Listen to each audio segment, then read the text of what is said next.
The Wichita State Shockers pounded out 11 extra base hits, including 4 home runs. In all, the Shockers with 14 base hits, 14 runs, and they've pulled even now in their series with the Tulsa Golden Hurricane at 1 game apiece. Coming up in a few moments now, we've got Game 3 of this series to see who takes 2 out of 3. Coming up next, it's the Shockers and Tulsa from Wilkins Stadium. Hello, everybody. Welcome in. I'm Steve Strain along with Jamie Hull.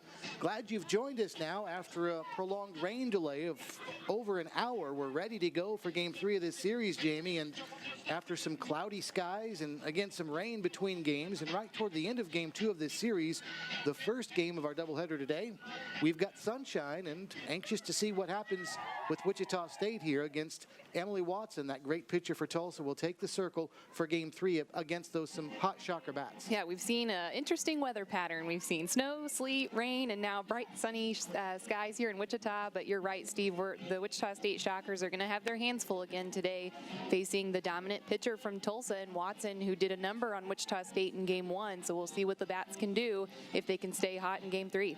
And there was the Shocker players pulling the tarp off along with help from the grounds crew between games.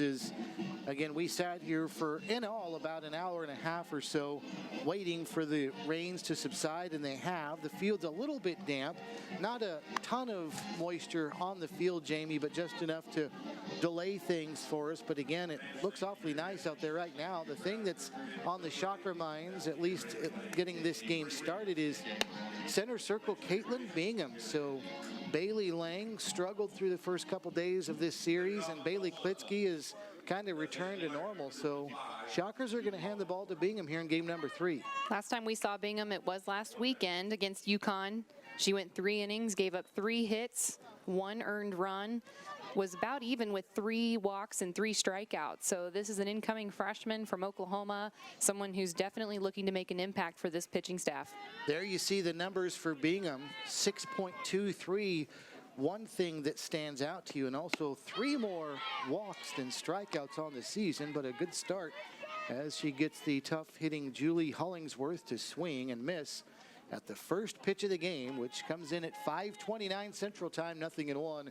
The count to Hollingsworth, and here comes Bingham, and Hollingsworth swings and misses again. So a good start here for Bingham. Ahead in the count, 0-2. Final game of the series, Wichita State back in front by a game in the conference standings of Tulsa. After the big win in the first game, 14-5, is this one low and away to Hollingsworth, and it's 1-2. Hollingsworth 2 for 4 in the first game of the series. Started the day at 389. She was 2 for 3 last night. Down and away again to even things up at 2-2.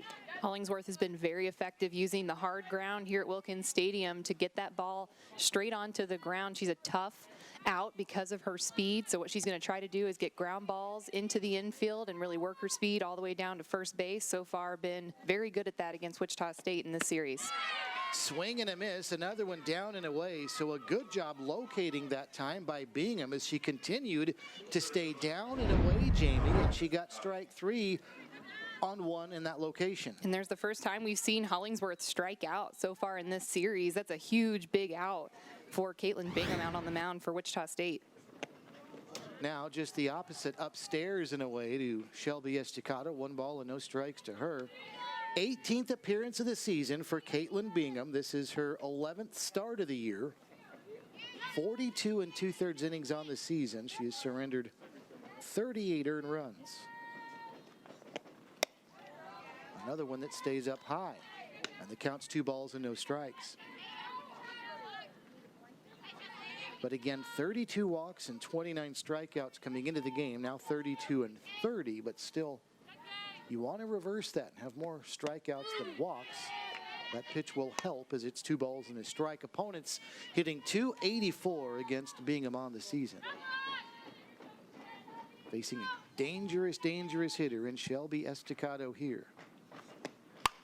Hot shot to third. What a play by Mackenzie Wright. Boy, does she make it look easy even when it's not. 2 away. Saw a few hot shots over to Mackenzie Wright already in this series, but we continue to see that third base corner is always going to be considered the hot corner. In softball, you rarely see a hard line drive down the first baseline. Third base, though, has always got to be heads up for that. Mackenzie Wright usually coming up in the clutch and making some awesome plays over there on the left side.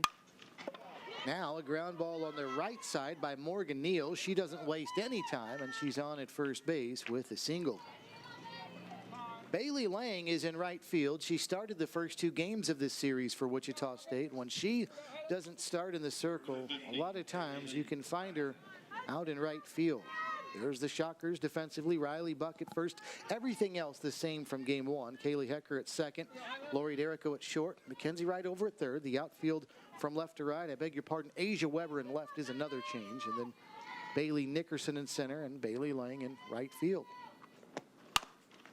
Here's Haley Minen now, and she sends one through on the left side. So in back-to-back pitches, single to right, single to left, 2 on, 2 away, top of the first inning.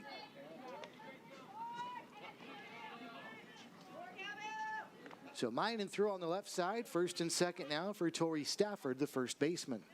Nothing you can really do about that. Bingham can really continue to keep her head high. She's pitching a great ball game so far. She's hitting her spots and definitely getting some ground balls out of the Tulsa Golden Hurricane, but not super hard hits, but just where the Shockers aren't. Now the first pitch to Tori Stafford. A .248 average for Stafford starting the day. 1 ball and no strikes. She was 2 for 4 on Friday, or excuse me, on game 1 last night, and earlier today then she was 0 for 3, barely gets a piece here, 1-1. The farthest that Caitlin Bingham has gone is 4 1/3 innings. Ryan Stefankowitz, Christy Bredbenner would love to see her break that career high mark here today, because that means she would have been effective and you'd think kept the Shockers very much in this one. Shockers at 5-3 in conference play. Tulsa's at 4-4. And that one gets away. Back to the backstop it goes. Everybody moves up. Now Tulsa with 2 in scoring position. So the inning started off very well for Bingham. Since then, single, and a wild pitch a few pitches after that. And all of a sudden, second and third with the count 2-1. This is really when it becomes a big deal as a freshman to make the adjustments early. Don't let the bleeding get started too early for Tulsa. We've seen them take advantage of a big lead early. So this is her opportunity now to shake off that last pitch and come back and get her outs when she needs them. And she's behind in the count to Tori Stafford, 3-1. This is something, being behind in the count, that really plagued Bailey Lang last night. Not so much today.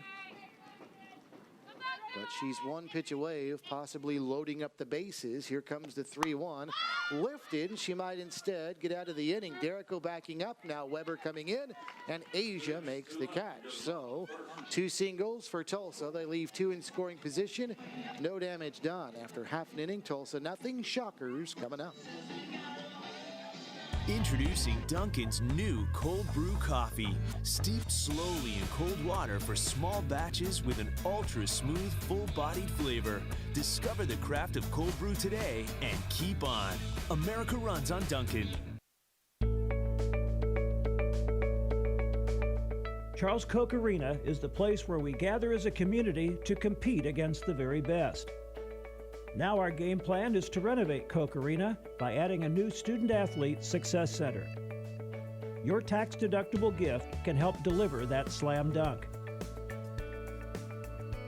Join us at the level that is right for you. Donate online at wichita.edu/shocktheworld.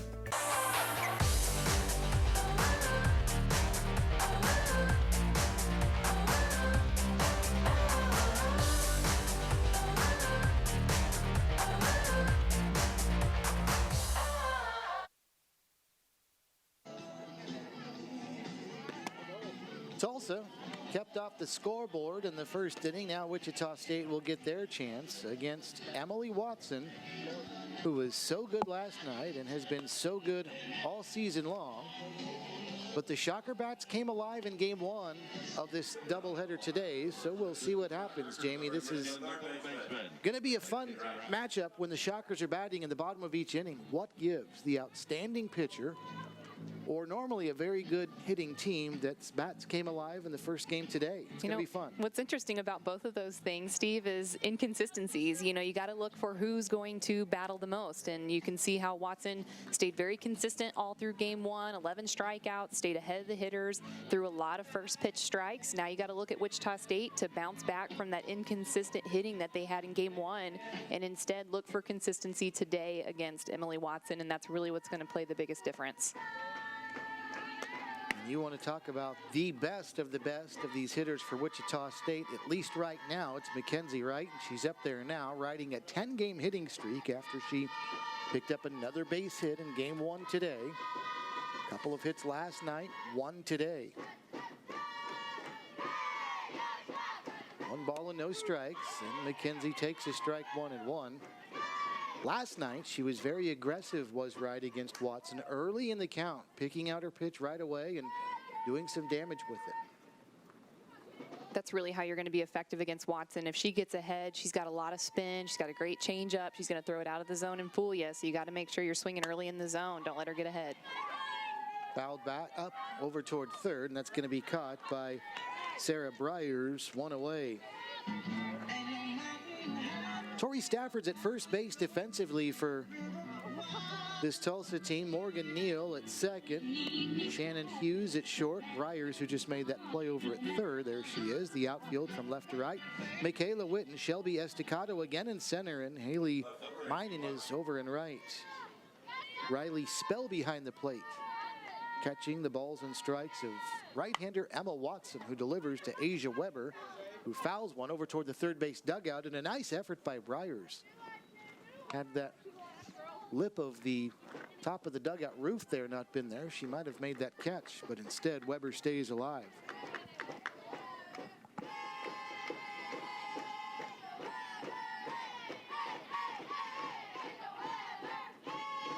Asia went 2 for 3 in the first game. Fouls one back to the screen. She had one of those shocker doubles. 7 doubles for Wichita State in the first game. Riley Buck had 2. Lorian Derrico, Asia Weber also had a couple for Wichita State, as they were very busy with the 2 baggers.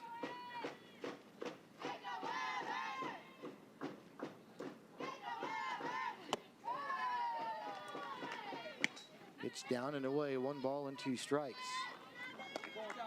4 home runs in the first game for Wichita State.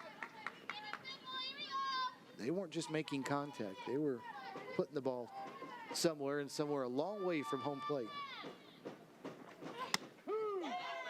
There's a strike, and Weber goes down looking for the second out of the inning. Kind of like last night, Jamie. Emily Watson very good at freezing these Shocker hitters. In my opinion, that's way outside too. I mean, she's obviously very effective, and there's no doubt about it. She's an awesome pitcher, is definitely going to catch some Shockers on the strikeout. But with Asia Weber, I've seen her be a victim of some very tough calls on that strike 3. Lori Derrico makes good contact, but bounces to third. Bryers fires to first. Shockers go in order. So after 1, Tulsa threatens. The Shockers don't. We are scoreless from Wilkins.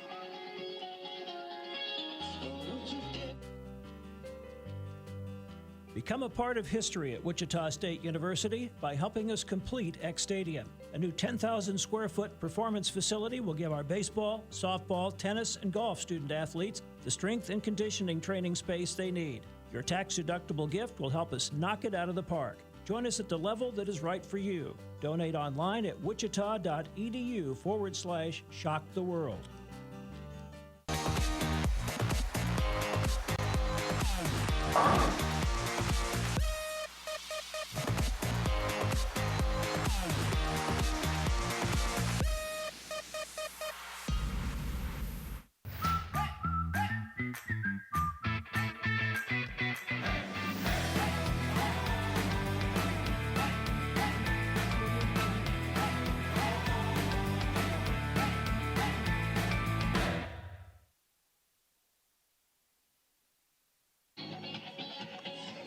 for the first time in this series, both teams go scoreless in the first inning.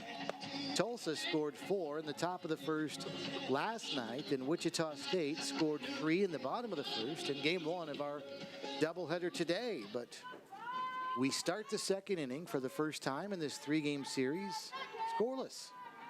Here's Riley Spell, the catcher for the Golden Hurricane.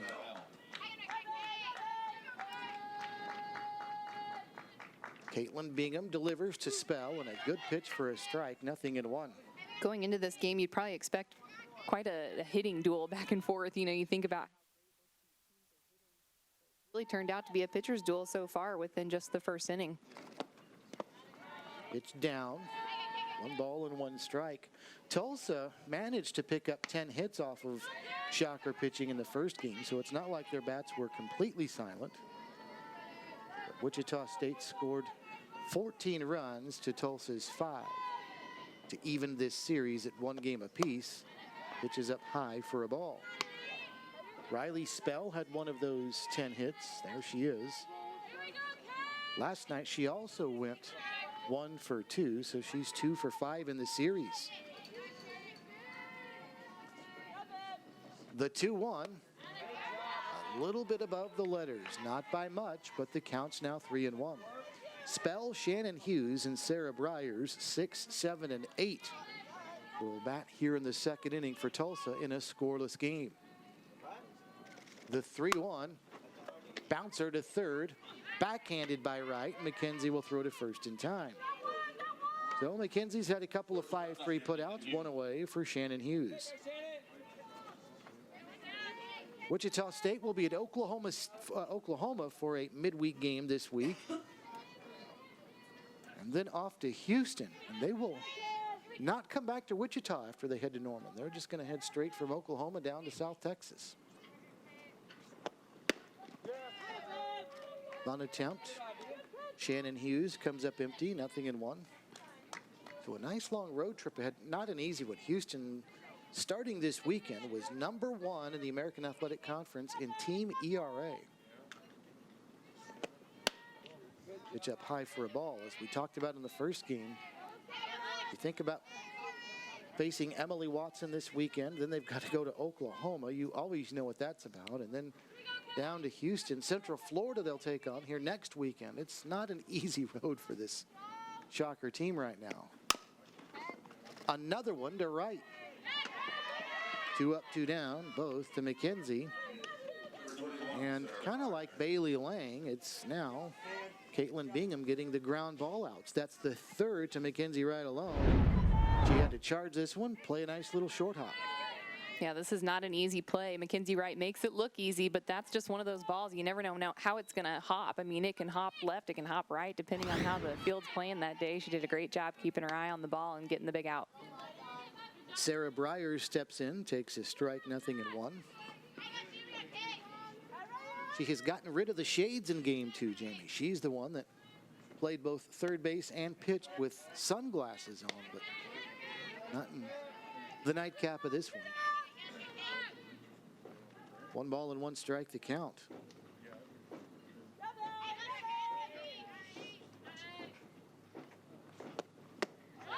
There's a swing and a miss, and the count's now 1-2.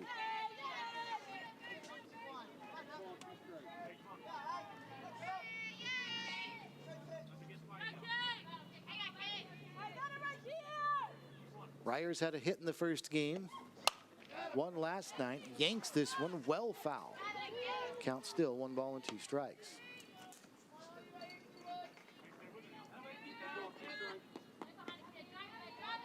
Ryers started the day with a .253 batting average.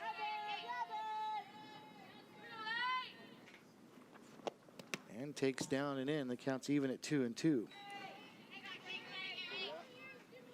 She actually started this game at .253. She started the day at .247. So her base hit in the first game upped it several points. And the count's even 2-2.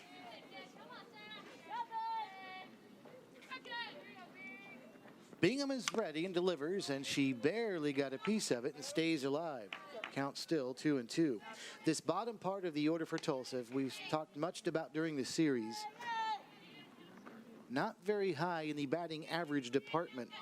Breyers at 253, the on-deck batter Michaela Witten at 226. 1 through 4 averages are very high, but 5 through 9, not so much.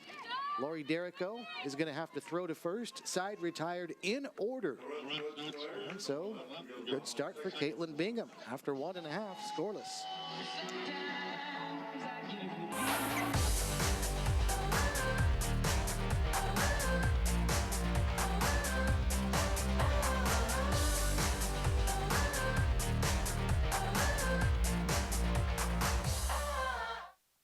Introducing Dunkin's new cold brew coffee, steeped slowly in cold water for small batches with an ultra smooth, full-bodied flavor.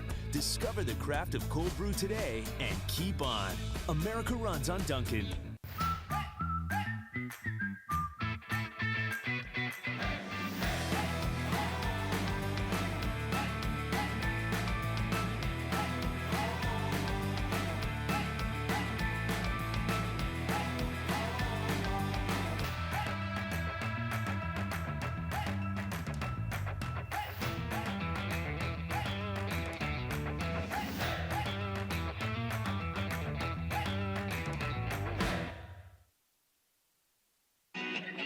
It's early, but a good pitcher's duel so far. Emily Watson dealing as normal for Tulsa. Caitlin Bingham is her counterpart for Wichita State. We are scoreless as the Shockers come to bat in the bottom of the second inning. Scoreless thanks in part to some nice glove work by Mackenzie Wright. She's already had a few chances here in this one, and playing the short hop, showing the range, showing the arm strength, doing it all over there at third base. Someone that's definitely staying consistent at the plate as well. The leadoff hitter for Wichita State, providing not only big opportunities on defense, as we saw in the replay there, but also on offense, doing big things for the Shockers. Speaking of, Bailey Nickerson did big things for the Shockers in the first game of this doubleheader. Swings and misses here for a strike, 0-1, but she had one of the 4 Shocker homers in that first game. Her 7th of the season was to left field. Wichita State scored 3 in the first in that game, and Tulsa was able to pull within 5-4 after it was 5-0, and then the Shockers just turned on the afterburners after that and pulled away for a 14-5 mercy rule victory. No balls and a strike, the count to Nickerson. Her home run was yanked right down the left field line. Just cleared the fence over the 195 sign right below the foul pole and left. Gave the Shockers at the time a 2-0 lead. They added another in the bottom of the first again. Takes down and away here. Emily Watson went the distance last night. Picked up her 15th win of the season. Her earned run average 1.53. And again, she struck out 11 to get to 186 on the year. 1-2, fouled beyond the third base dugout, and the count holds. And Jamie, you were talking to the Shockers and some of these hitters, and one of the things that they were talking about with Watson is that she is not the hardest throwing pitcher that they will see this season. It's just about that movement, and it's movement in a lot of different directions. Yeah, she does a phenomenal job doing a lot of low rises on the inside half of the plate, which is a very tough pitch to hit. She's got a nice screwball and a really great changeup, so she's just hitting her spots and doing a good job keeping these Shockers off balance.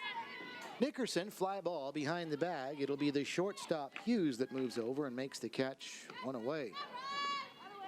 You know, as we talked about yesterday, though, we felt confident that the Shockers would go back and watch video of last night's game, and now that they've gotten a full game to look at Emily Watson, interesting to see their approaches to her in this game, if they could have better success. Usually this team offensively very good once adjustments are made.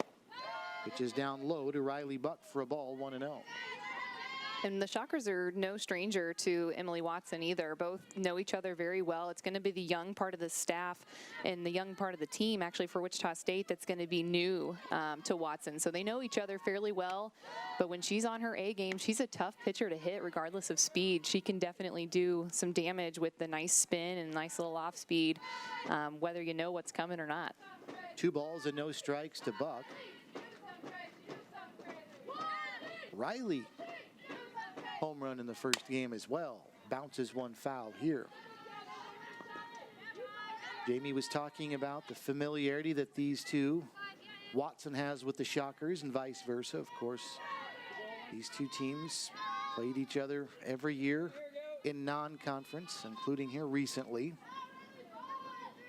Now both members of the American Athletic Conference, so they'll play each other at least 3 times a year. And maybe even more in the postseason. 3 balls and a strike, the count here. Havoc in the Heartland, softball style is what we call this rivalry today. As the 3-1 is in there, Havoc in the Heartland is something that Wichita State and Tulsa call the rivalry in all of their sports. And as far as that's concerned, there's a lot on the line, Jamie, because it's 1-1 in softball so far. So this will be the rubber match to break that tie, and Buck is going to try to give the Shockers the early edge. A drive to left center, and she does. A solo homer for Buck, her second of the day, and Wichita State is on the board first.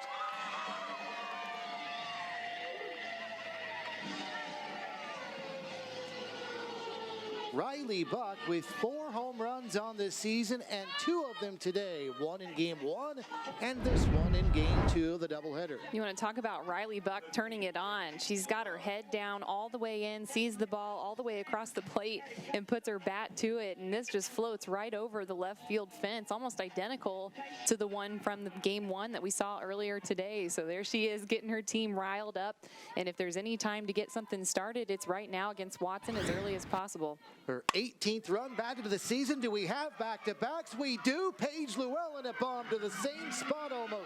2-0 Wichita State.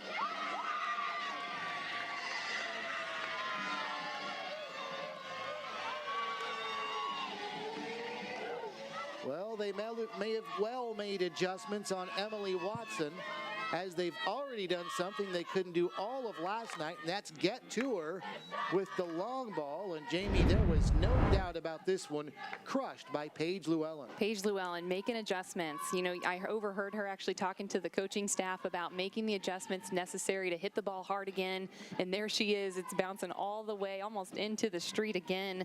Last time we saw Llewellyn hit a home run was against Oklahoma State, so last weekend against UConn was a little quiet, looking to really make a difference in the American Conference, made the right adjustments, and there you see it, it pays off.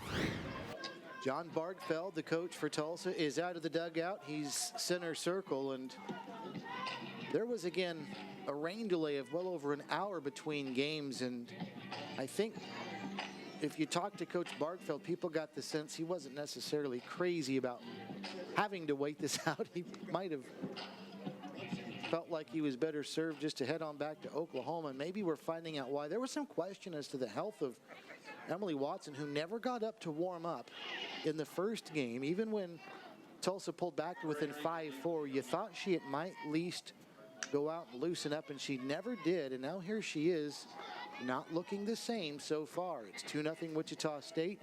Both Shocker hits have been solo homers, both in this inning, back-to-back. Now here's Caitlin Bingham, the pitcher, trying to help her own cause. Takes one close, but a ball, 1-0. Caitlin Bingham did get one at bat against Watson on Saturday, first game. She grounded out to third base, so also one of those Shockers in the lineup who had an opportunity against Watson but was not retired by the strikeout. So definitely someone who's at least feeling that she can put a bat on the ball, make the adjustments necessary to be a starter in this offensive lineup. Shockers with just 6 hits last night off of Emily Watson. They've already got 2 today. Swing and a miss. Actually, Madison Paragon did have a home run last night, but that was it. They've already gotten 2, though, today. And the bats look different for the Shockers than they did last night. And Emily Watson doesn't look as effective so far either. Pretty good cut right there and sent to shallow center, but it's used the shortstop that'll back up and make the catch for the second out of the inning.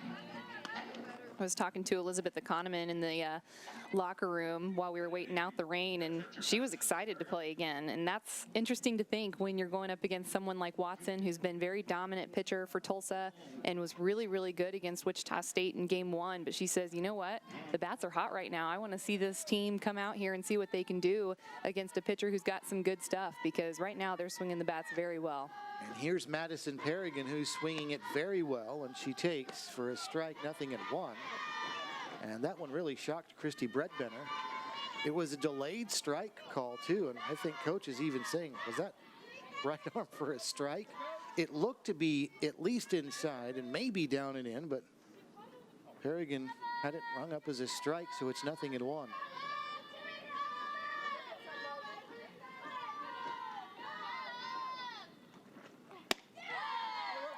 Above the letters to even the count.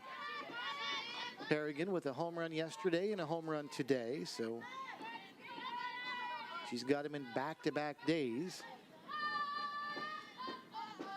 5 home runs today for Wichita State, 6 in this series, and a hot smash pulled foul. The Shockers, Jamie, are not getting fooled on Emily Watson, even on the foul balls here. Last night they really looked off balance. They looked like they were guessing and guessing wrong. You're not seeing that as much here today. Bouncer to second, and a chance for Neal to retire the side, and does, but not before the Shockers go back-to-back. Riley Buck first, then Paige Llewellyn with a home run swing, and she can start her home run trot. Wichita State leads by 2.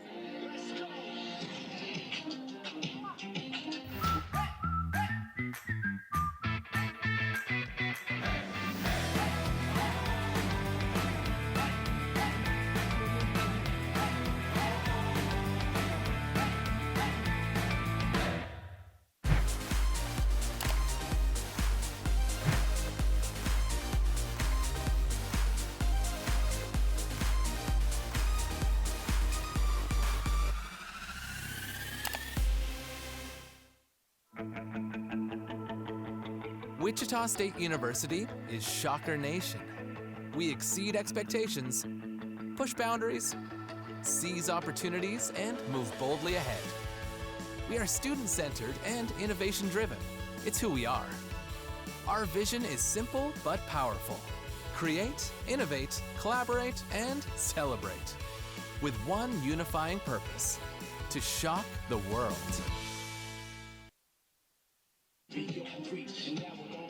Shockers put up a 2 spot in the second. They're up 2-0 as we go to inning number 3. That was a good start for Caitlin Bingham, Jamie, and she's already done something that Bailey Lang wasn't able to do, and that was keep Tulsa, for the most part, off the base paths and off the scoreboard early in this game. Yeah, Tulsa's definitely had to make the adjustments, because Bailey Lang and Bailey Klitsky, doing the majority of the pitching so far in this series, are both lefties. And so Haley Martinez had a little bit of time, 1 inning against Tulsa, coming from the right side for Wichita State. But now Bingham with the start, they're having to kind of adjust their eyes and their vantage point as far as where that's coming from the hip. And Bingham doing a really good job making that to her advantage. Michaela Witten takes the first pitch for a ball, 1-0 to her, the number 9 hitter in the order to start it off for Tulsa here in the top of the 3rd. Swing and a miss, 1-1. Tulsa in game 2, I was talking about Bailey Lang having trouble early against Tulsa. They didn't score until the 4th inning in the first game today, but it was still an adventure for Bailey Lang in innings 1 and 3, and then into the 4th when she finally left the game. There's Lang in right field now, but remember, Tulsa had him loaded in the first inning before Bailey got a couple of outs and escaped. She also had to escape damage in the 3rd, but it started to come apart in the 4th. So even when Tulsa wasn't scoring against Lang in the first game early, they were threatening, and Bailey just wasn't the same this weekend. Yeah, yesterday or today. Yeah, she just wasn't looking like she had her stuff. And, you know, and that happens as a pitcher. That's why she's so athletic and she's a part of this lineup anyway. She's out in the field because she's got a great bat. So, you know, at the end of the day, you make your differences when you can. Now, it's interesting. We had a shot of Bailey right before that pitch, and it just brought to mind a big advantage that she's got out there in right field as one of the pitchers. Watch her. She's going to get the sign from the dugout just like the catcher and pitcher does, and she'll check her wrist and see what pitch is coming. How about that? And there's a strikeout, caught looking, and down goes Witten. And that's going to be the second strikeout of the day for Caitlin Bingham, and there's one away. That might help you when you're out there in right to know what pitch is being thrown. Might help you to maybe lean one way or another, depending on what pitch is coming. Back to the top of the order. Now here's Julie Hollingsworth. Strike, 0-1.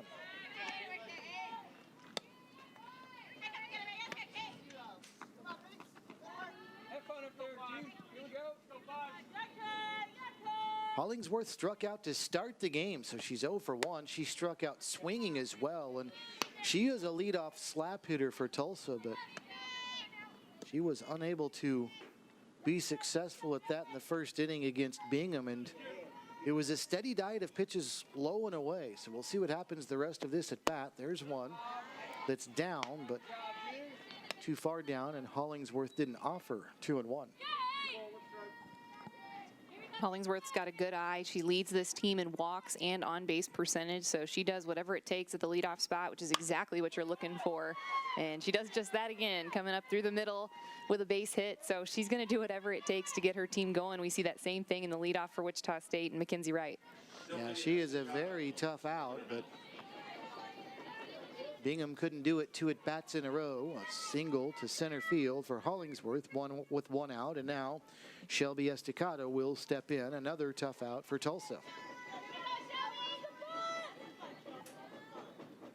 0 for 1 with a ground out to third, and this one down and in. Good stop by Perrigan to scoop it up.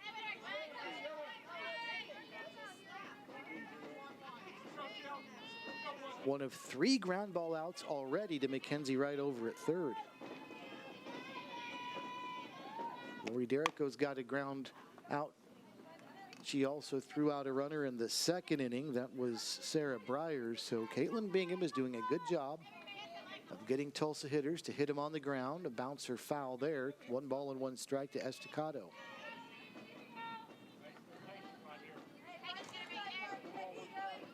Good job for Caitlin so far. No walks with 2 strikeouts. So the command has been better here in the early going. This one, though, gets away from Perrigan, and down to second base goes Julie Hollingsworth.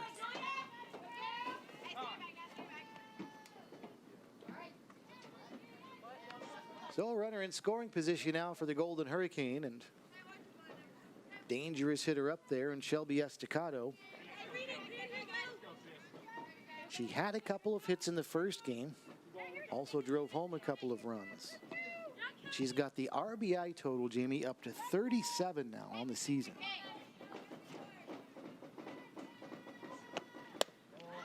Boy, that one was close. Bingham was trying to work something across at the letters, and it looked like she did, but that one called the ball. 3 balls and 1 strike.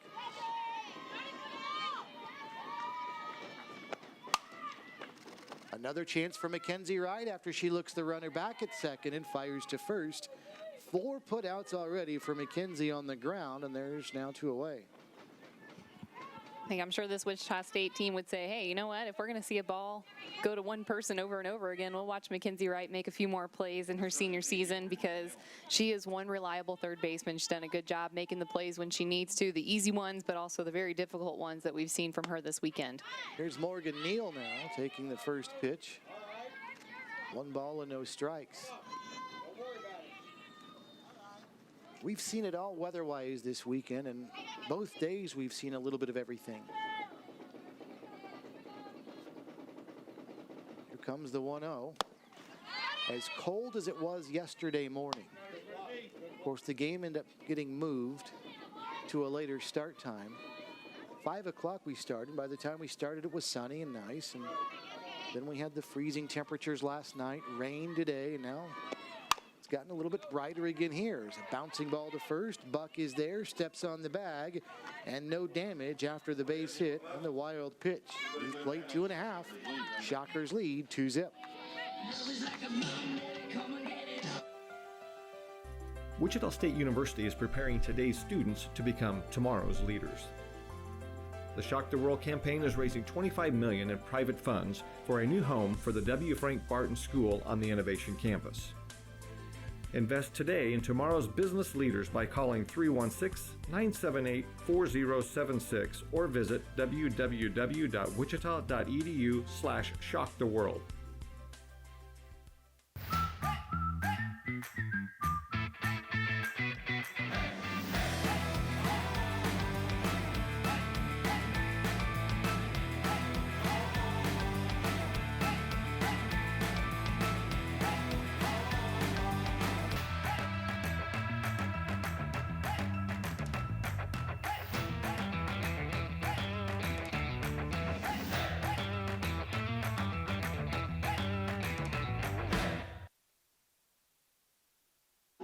Bottom of the order for Wichita State to start it, Bailey Lang. Then to the top, Mackenzie Wright and Asia Weber. Shockers up 2-0. Hey, the Shocker Sports Grill and Lanes is the perfect place to spend time with family and friends. Open to the public, the Shocker Sports Grill and Lanes features 8 bowling lanes, billiard tables, plus great food and beverages like freshly made burgers, sandwiches, salad, cold beer, and more.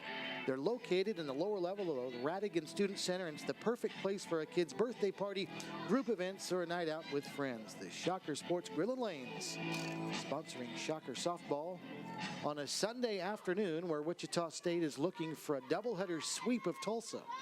So far, so good, 2-0 Wichita State. First pitch to Lang is chopped foul at the plate, 0-1.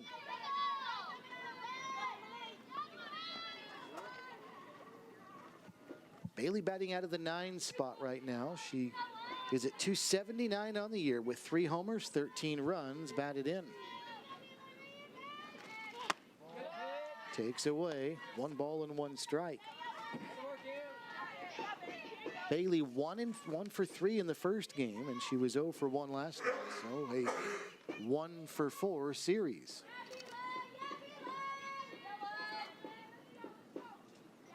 Watson delivers, and Bailey pulls 1 foul on the first base side.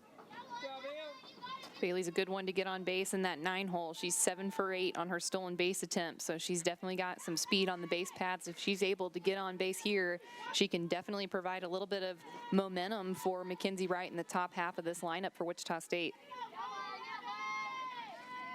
The 1-2 to Lang. Boy, she took something off, and that one looked good. Bailey stepping back with a bit of a smile. She might have gotten away with one right there. Here it is again. This is that off speed that's so dangerous off the arm of Watson. It comes right in. And that was pretty close, I think, because it didn't stick. That might have been why the call wasn't made. So perhaps with new life, Bailey fouls one back to the screen, 2-2. That was awfully good. Bailey Lang's no stranger to good changeup. She's got one of her own.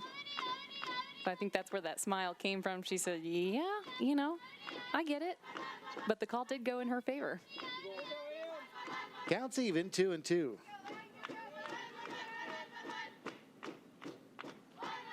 Watson ready and delivers, and a swing and a miss, and down she goes anyway. Instead of looking, she strikes out swinging, 1 away. Second strikeout of the game for Emily Watson. And back to the top of the order with Mackenzie Wright. Mackenzie extended her hitting streak to 10 in the first game of the doubleheader today.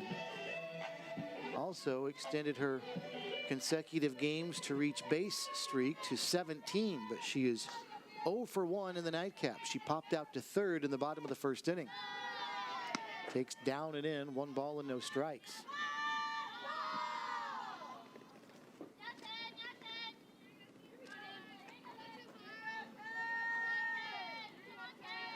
Not much wind, which is rare, especially with all the weather issues we've had the last few days here in Wichita, or at least the last couple, as that one is down.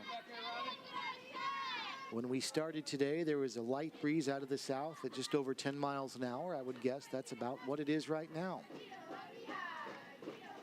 The sun has, though, come out, and that's providing some nice warmth that everyone could use. Yeah, for sure. 3 balls and no strikes, right. Good eye at the plate, ahead in the count now. Although I would say that the home runs we've seen so far, I don't know that we could say any of them were really wind aided. We have seen some bombs from the Shockers today as Wright takes a strike, 3-1.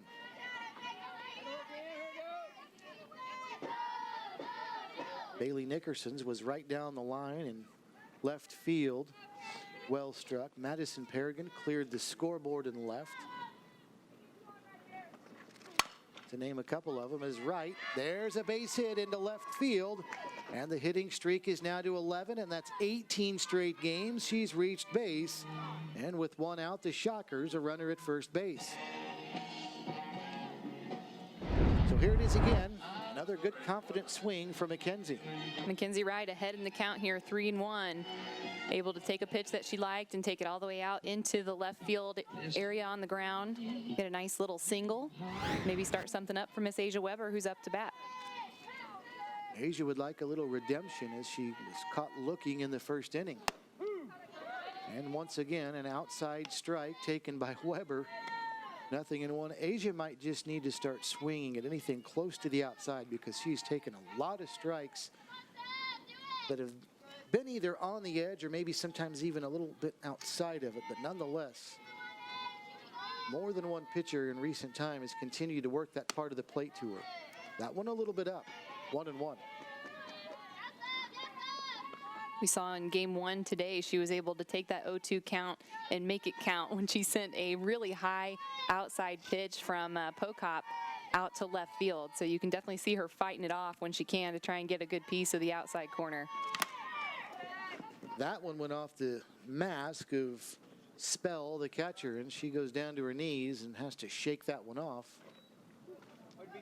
He's going to walk around for a little bit and shake out the cobwebs. There's John Bargfeld, the coach for Tulsa, who actually has a son, we've learned, who pitched at Wichita State briefly and now has transferred on to Miami, but he had a kid who played baseball here. Here it is again. Let's take a look at Riley Spell behind the plate. Having to shake this one off. Not the easiest thing to do when it's less than 50 degrees outside. Yeah, and you got to have a lot of respect for catchers in the game of softball and baseball. They take a lot of beatings. They have a lot of people running into them, balls coming their way. I'm really glad that she's okay. Another one toward the outside part of the plate, and Weber does wisely swing at it, and it's 1-2 as she sent that one foul. Christy Bredbenner has lost the sweater vest here for the nightcap with the blue skies out. Maybe a little bit warmer, or at least the sun out now makes it seem that way. Ryan over at first, same thing. Got rid of the hoodie. Yep. Down low and taken. There goes the runner. Throw to second. And safe at second base is going to be Mackenzie Wright. So she's in scoring position after a steal. Wichita State already up 2-0, and now the Shockers an opportunity here, looking better and better to add to that. 2 balls and 2 strikes, the count to Weber.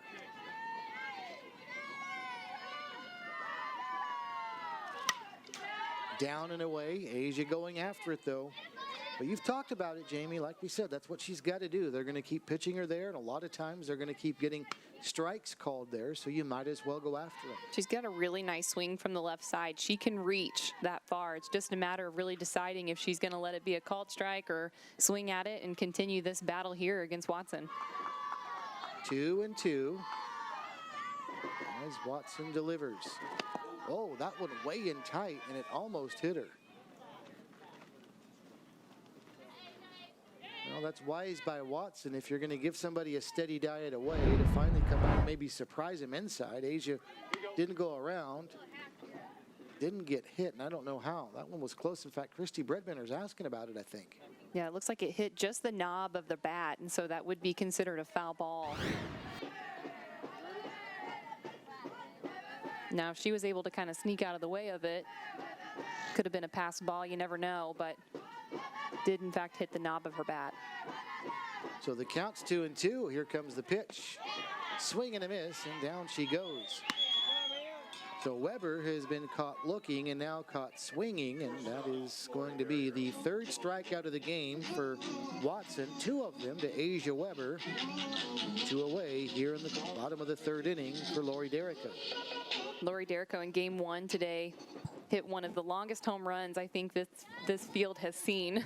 We didn't even really get to see it land past the fence in the outfield because of how hard and how fast it got out. Swing and a miss for a strike, 0-1. Yeah, we saw it on video rolling or bouncing around in the street well beyond the left field fence, and we were guessing that it might be making its way into the parking lot just off to the west of the baseball field.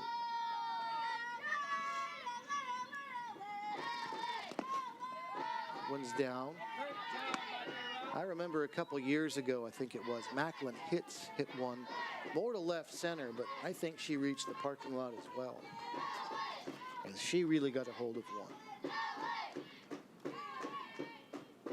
1 ball and a strike. Here comes the pitch. Fouled, 1-2. Yeah, I think it was 8 seniors that graduated. So 7 when you then include hits. So the 8 of them, you can definitely feel the sting of them being gone. Had some great hits from them, some great pitching, of course, from Jenny Brooks and Katie Malone as well. So just a very aggressive senior class that Wichita State's having to make up now, having lost. And that one might have gotten a piece of Derrico. It did. So Lori will go to first. It's a dead ball. Wright will stay at second. But that one in too tight, and now Lori Derrico at first. Here it is again. Yeah, Just grazed the inner part of the leg.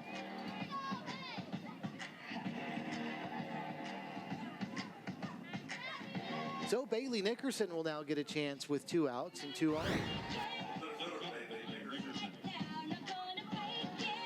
We've seen quite a few hit batters today.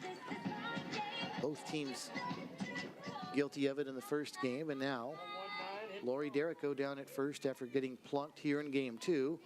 As Nickerson swings and misses, it's a strike, 0-1 to Bailey.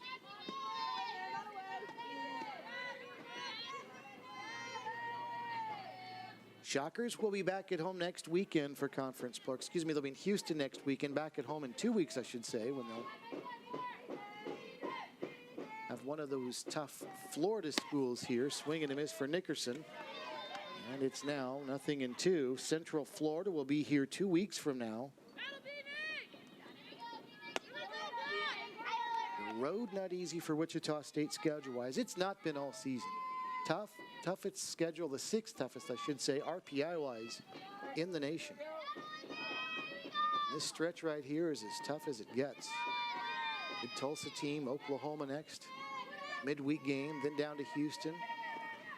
Oklahoma State will be here, and then Central Florida as well. There's a swing and a miss.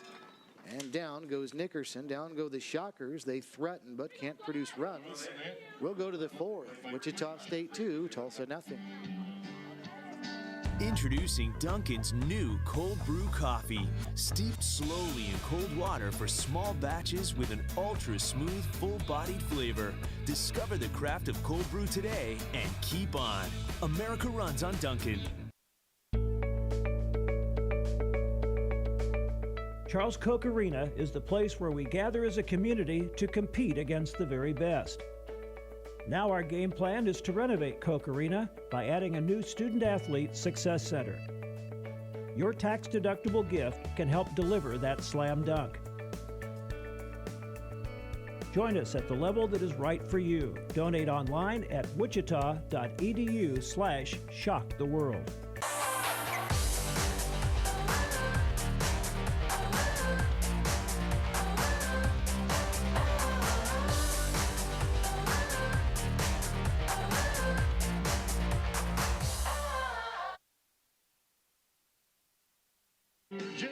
Three innings in the books, 2-0. Wichita State, each team with 3 hits. 3 innings through the contest.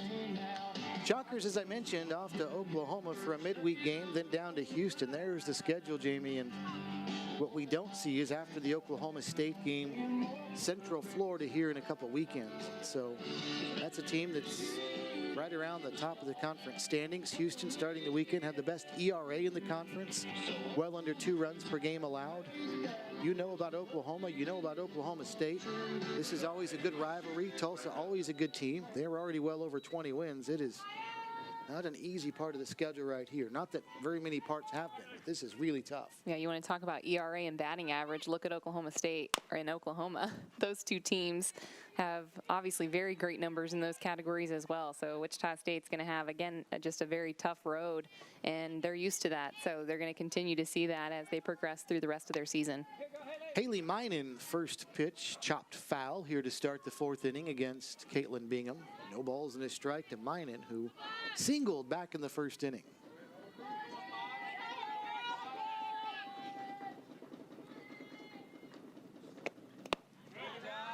Bounces in, 1 ball and 1 strike. Minen is the one that I was referring to earlier in the game that was wearing the sunglasses in the circle and also over at third.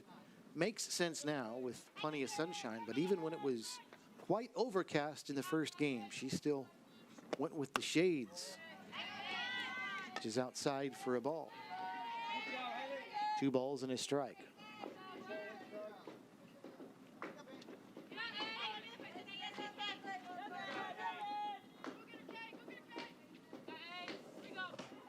Bingham ready and delivers. Bounced foul again. 2 balls and 2 strikes. Each team with 3 hits, but Wichita State's, 2 of them anyway, were home runs. Back-to-back homers. Both solo shots. Riley Buck followed by Paige Llewellyn in the 2nd. Those the difference in the game. 2-0 Wichita State. Ball from the bullpen presumably is popped onto the field, so time is called momentarily. They get that one moved out of the way.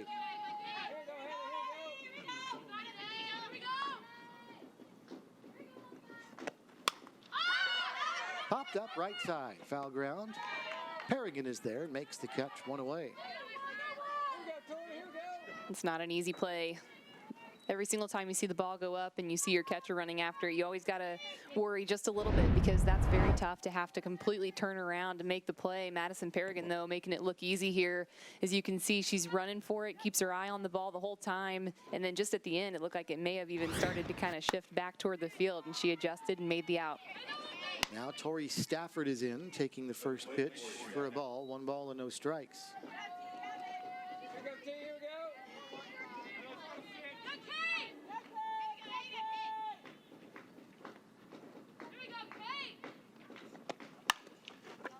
Two-hopper to Derrico. Lori tossed to first. 2 quick outs here in the top of the 4th inning. We're getting into that stage of the game, Jamie, speaking of sunglasses, where you start to notice the players on the right side of the field. Riley Buck at first, Kaylee Hecker at 2nd, and Bailey Lang in right field, all shading their eyes right before the pitch. As we approach 6:30 Central Time, sun preparing to set off to the west, and that can present some real challenges for the players on the right side of the field. You got to wonder if Asia Weber is thankful for being in left field right now, because she was the one out in right field for Wichita State yesterday. Really struggled because that sun is, like you just said, is a big obstacle that the right side of the field does have to make an adjustment for, and she certainly was victim to a few very tough plays her way. You can see Lang in the background there in right field, shading her eyes right now. Here comes the 1-1 pitch. In there for a strike. Yeah, there were 2 doubles that landed in front of Asia Weber, in front of her in right field, and you can attribute both of them to that sun at about this time of day. She started back on both of them, particularly the first time, and then had to charge forward and didn't get there in time in either case. Pitch down low to Spell. 2 balls and 2 strikes to Riley Spell.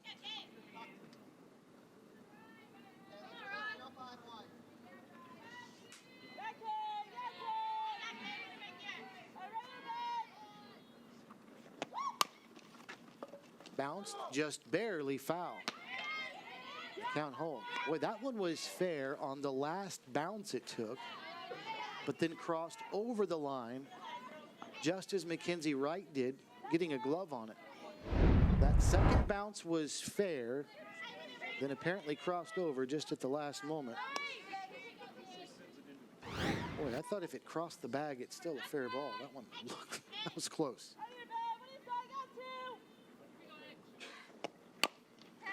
Similar spot. Definitely foul, still 2-2.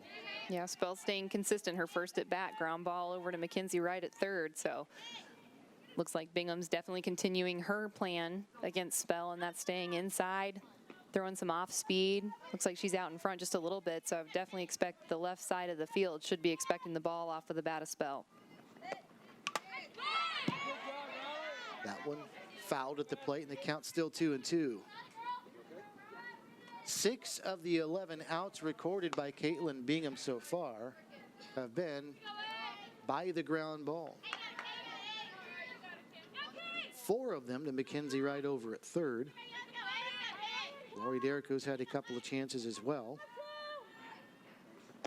Here comes the pitch, and that one just a bit outside. That one was close. Counts run full now, and look at Bailey Lang laughing after that one. We've seen some good pitches from both pitchers.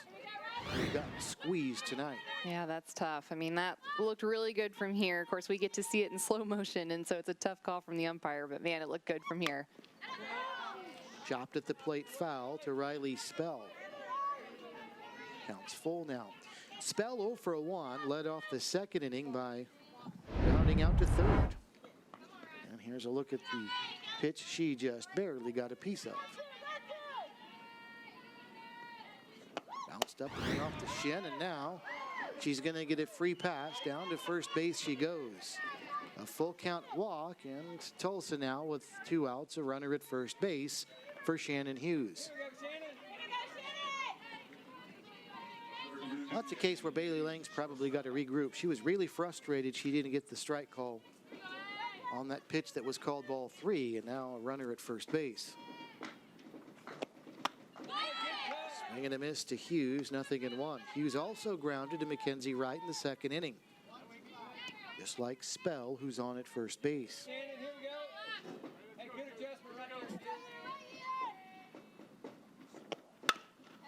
And there she does it again. 5-3, and that's that. After 3.5, Wichita State still on top 2-0.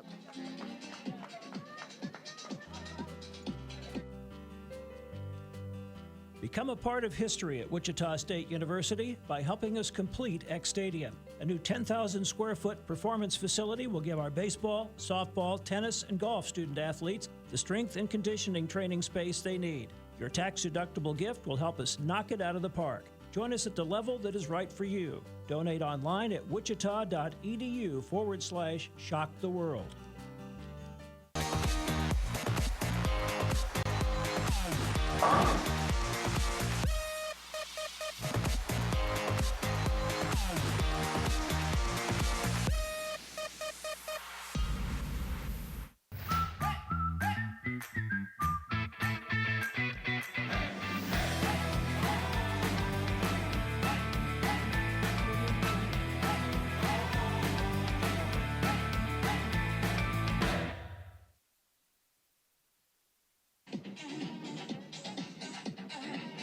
Wichita State's got the lead on what's turned out to be a pretty nice, although chilly, at least a sunny Sunday night for Game 2 of this doubleheader, Game 3 of the series. One of these teams will go 2-1 on the weekend. There you see X Stadium in the background. The Shocker baseball team has already finished off Tulane there earlier today, and Wichita State ended up taking 2 out of 3 in that series from Tulane as the Shockers, nationally ranked, started off that series down 1-0, and not only that, Jamie, Wichita State's baseball team, as the first pitch comes into Riley Buck, fouled back, got run rules on Friday. Now, you don't see run rules in baseball very often. The run rule in baseball is 15 after 7. But Tulane was up 19-4 after 7 innings Friday, and that was a tough one to swallow for Wichita State, but they bounced back nicely got wins the next 2 games. That one actually fouled off the face mask of Riley Buck. She's got to walk that one off. And you talked about these hitters, some of them wearing face masks now. Good thing Riley Buck is, because that face mask right there just protected the mouth. Wow. You know, we talk about spell, you know, behind the plate for Tulsa taking a really big just hit right off the face on a foul ball, and Buck feeling it too. So you're exactly right. The face mask can come in handy and really save you quite a bit of pain, as it did there. Pitch low for a ball. 1 ball and 2 strikes to Buck. Riley, 2 home runs today. 1 in the first game, 1 here in the second. She's up to 4 on the season, and half of them today. Boy, Riley is taking no prisoners back there behind the plate. She's now just fouled one off the home plate umpire. Well, if you're Riley Spell, the catcher, that's the only one that Buck hasn't gotten yet, so be aware. But the home plate umpire just took one down low, somewhere around the ankle.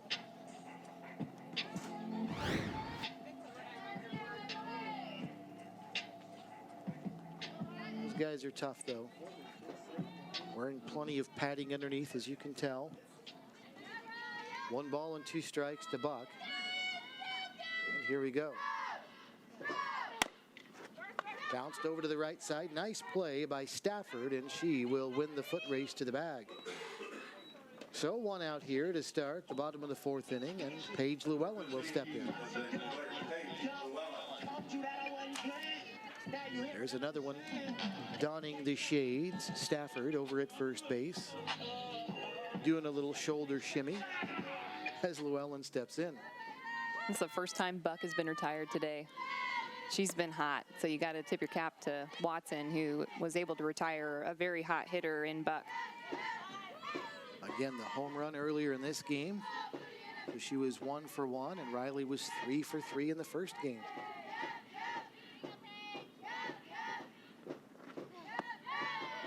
Paige, a monster shot to left center her last time up. She was on the back end of the back-to-back home runs. Buck had the first, Paige the next. Number 6 of the year. She's now driven home 27, and she's on the verge of going 2 for 2 if she can beat this throw out, and she does. Nice play by Morgan Neal to stop it, but after she dove to her left, out on the outfield turf, she could not get up and throw in time, and Paige Llewellyn's got 2 base hits here on the afternoon in this game.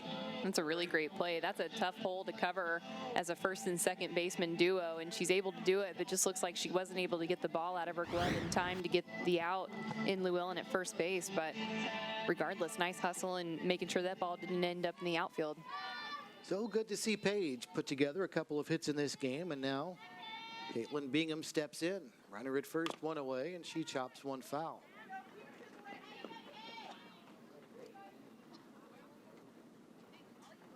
So no balls and a strike to Caitlin, who popped out to short back in the second inning. She's 0 for 1.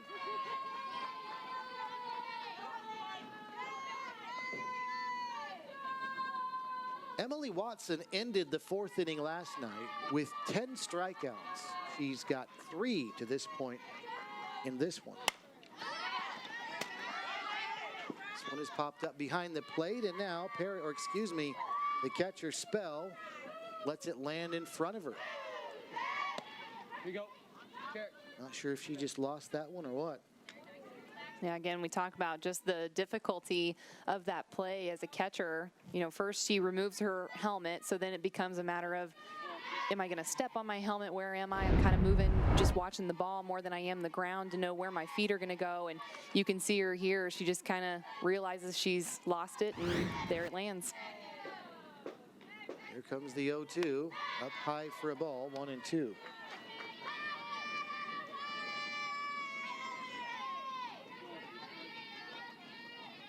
Caitlin's average starting the game, 250. 1 ball and 2 strikes. Watson set and delivers. Down and in. Counts level, 2 balls and 2 strikes.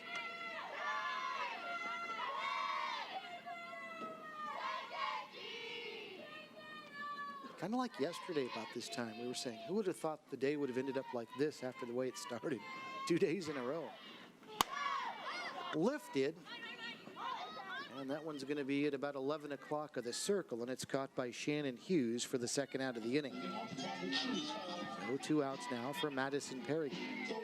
Heard a few people wanting that ball. You heard mine, mine, mine from a few of the girls out in the field, and then it took Hughes with her leadership at shortstop to say, you know what, I think I've got the best view on this one, let me take it.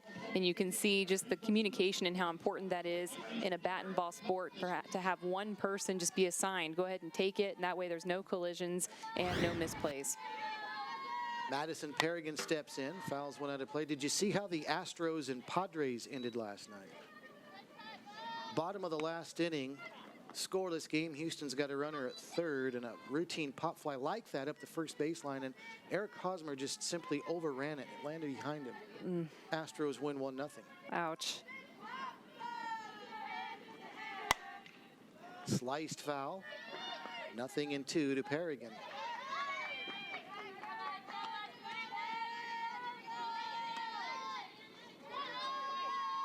Perrigan picks up a little dirt, and she'll try it again.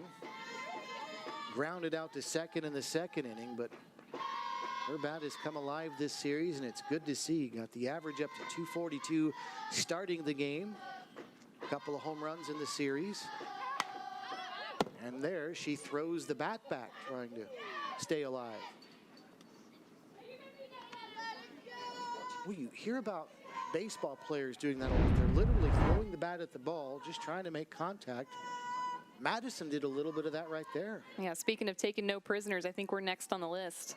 Yeah. That came right our direction. So you can see Madison Perrigan swinging so hard that it actually, she swung the bat right out of her own hands. Takes one there, and it's 1 ball and 2 strikes. Paige Llewellyn at first, a 1-out single. There are 2 outs now as Perrigan tries to stay alive. Bailey Lang waits on deck, and here comes the 1-2. Bouncer right back to Watson. Easy toss to first, and the Shockers are done in the 4th. Quickly moving on to the 5th. Still, Wichita State up by 2.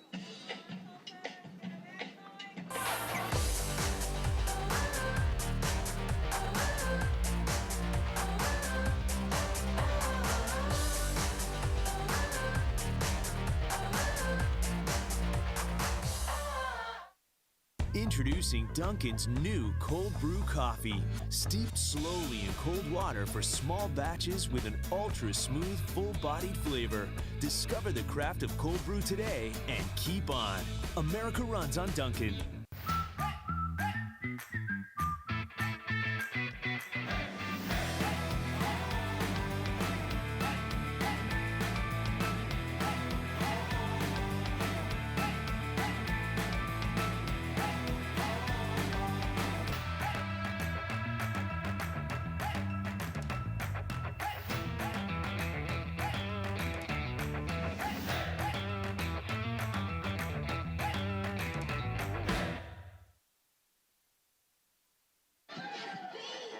One crooked number for Wichita State, and that's been all the scoring. A 2-run second for the Shockers. And that's the difference in the game. 2-0 Wichita State. Both of the runs by home runs. Back-to-back at that. Wichita State's picked up 4 hits, 1 more than Tulsa. As we start the top of inning number 5 now, Sarah Bryers, the shortstop, will lead it off for Tulsa. Bryers, Michaela Witten, and then back to the top of the order, Julie Hollingsworth. So 8, 9, and 1. Caitlin Bingham, Jamie, starting to be the story here as she is dealing. As the first pitch down and into Bryers. I mentioned earlier in the game, her career high is 4 1/3 innings. So if she records 2 outs this inning, that'll be a new career high.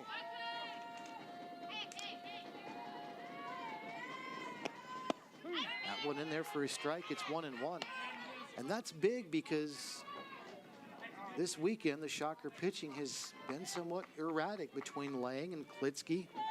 Klitsky had been going so well, but not necessarily the same can be said today and yesterday. But boy, the Shockers would love, as this one is fouled back to the screen, love to see somebody else like Bingham slip into the mix. And this has the makings, at least so far, of a game that maybe could start to turn into Caitlin Bingham entering more into the mix. Yeah, when you look at her numbers so far too, she's done a great job with batters 6, 7, 8, and 9. And that's something that Bailey Lang and Bailey Klitsky both struggled with against Tulsa, not getting those outs at the end of the lineup when you talk about how strong they are at the very beginning of the lineup. So this is where Caitlin Bingham has been very successful so far, retiring all 7, 8, and 9 that she has seen so far today.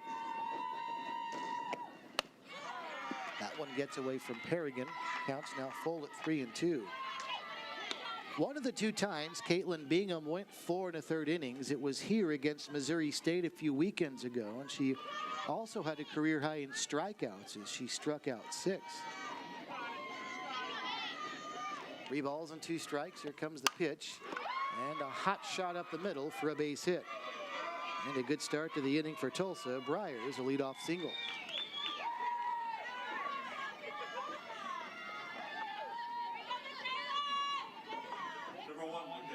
So back up to the top of the, or excuse me, bottom of the order now. Michaela Witten will step in, then to the top of the order. But Witten will step in first. Only 2 strikeouts in the game today for Caitlin Bingham, but that's okay.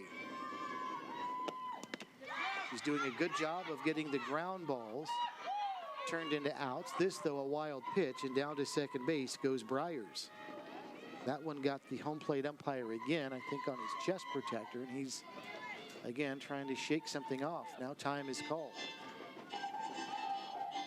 He's grimacing a little bit and does not look none too happy, Jamie. Yeah, it looks like he might be limping still from the first time that he got hit, and that was in Riley Buck's at bat. So take a little breather, wipe off the plate. You see that from time to time. That's a nice little way of kind of delaying so that you can kind of get your breath back. That's definitely a tough job to be right behind the plate as a catcher and as an umpire. You're going to see a lot of hard balls come in your direction. Unfortunately, when you have anything like a pitch that's a wild pitch or a foul ball off the bat of the batter. 1 ball and no strikes to Witten. And that one catches the outer edge. And you know, it's funny, we always talk about, well, when it's cold, it also doesn't feel good, and it doesn't. But even when it's really hot, it also doesn't feel very good. There's never a good time to take one like that. 1 ball and 1 strike. Almost in the same spot, but maybe a little bit further outside. And it's 2-1. Witten caught looking, so she is one of the 2 strikeout victims for Bingham on the night.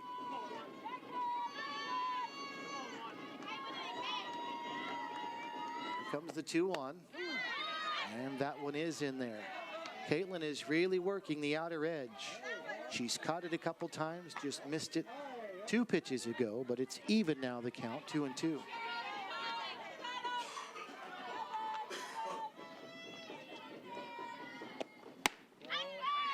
Tries it again and just misses. So a steady diet of offerings to the outer edge to the right-handed hitter. 3 balls and 2 strikes now to Witten. Here comes the full count offering. Bouncer on 1 hop. Derrico looks the runner back and throws to first in time. And a big out number 1. And I say big because now we turn it back to the top of the order with Julie Hollingsworth.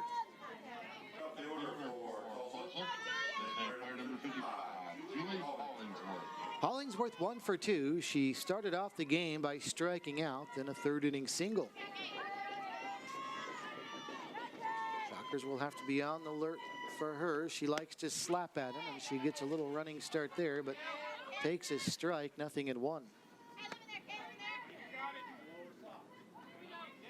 When you are a slap hitter and you hit 385, you are a good slap hitter, and that's exactly what Julie Hollingsworth is.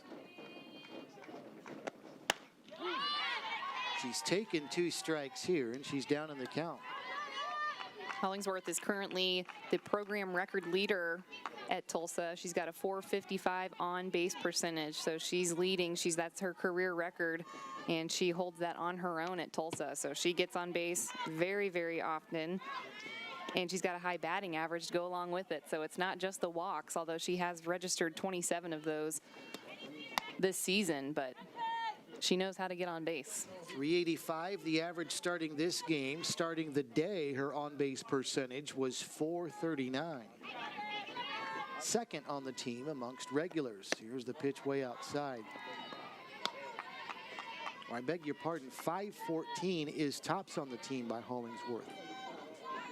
So well above 500.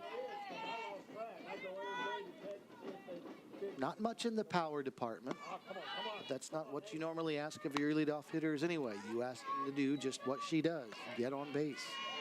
Leave that to the others below you. Only one home run. And she swings and misses, and there will be no throw to first. Hollingsworth thought there might be the need for that, but there wasn't, and down she goes. So what a job by Bailey Lang. And now John Bartfeld, I think he wants to know if there needed to be a throw to first.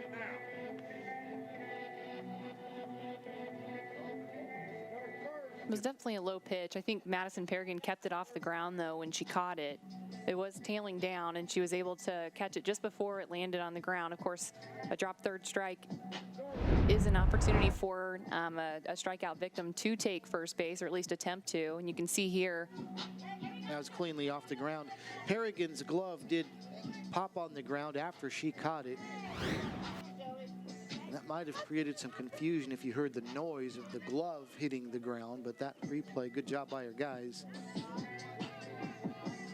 Pretty conclusive right there. There it is again, and that's frozen. You can see the ball cleanly off of the dirt. Thanks, Greg Mathias and our crew. Great job getting the shots again today. Braving the elements, and they've been out there a while as well. Not easy to do. So here's Estacado now with 2 outs. This one gets away from Peregrine again, and down to third goes Sarah Bryers. So Bryers singled, but she has gotten to second and third now via wild pitches. Boy, it feels like the Shockers are up by about 5 runs right now, the way Caitlin Bingham's going. But with one swing of the bat, Tulsa can tie this thing up. This is somebody very capable of doing that as she takes a little bit high for a ball, 2-0. Estacado at the plate. Shelby Estacado, an opposite field home run last night in game 1 of the series, was her 7th home run of the season. She has grounded out twice to Mackenzie right here. And the 2-0. Muscled to center, but right at Bailey Nickerson, who makes the catch. Boy, Estacado hit it on the screws, but to the wrong place. And Tulsa strands one at third to the bottom of the 5th. Still 2-0 Wichita State.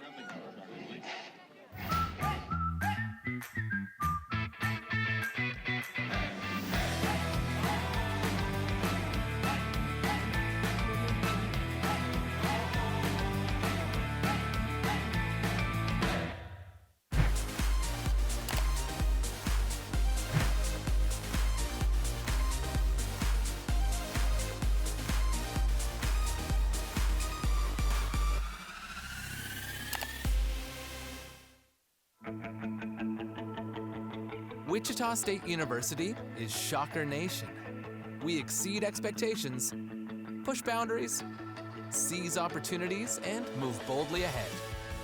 We are student-centered and innovation-driven. It's who we are. Our vision is simple but powerful.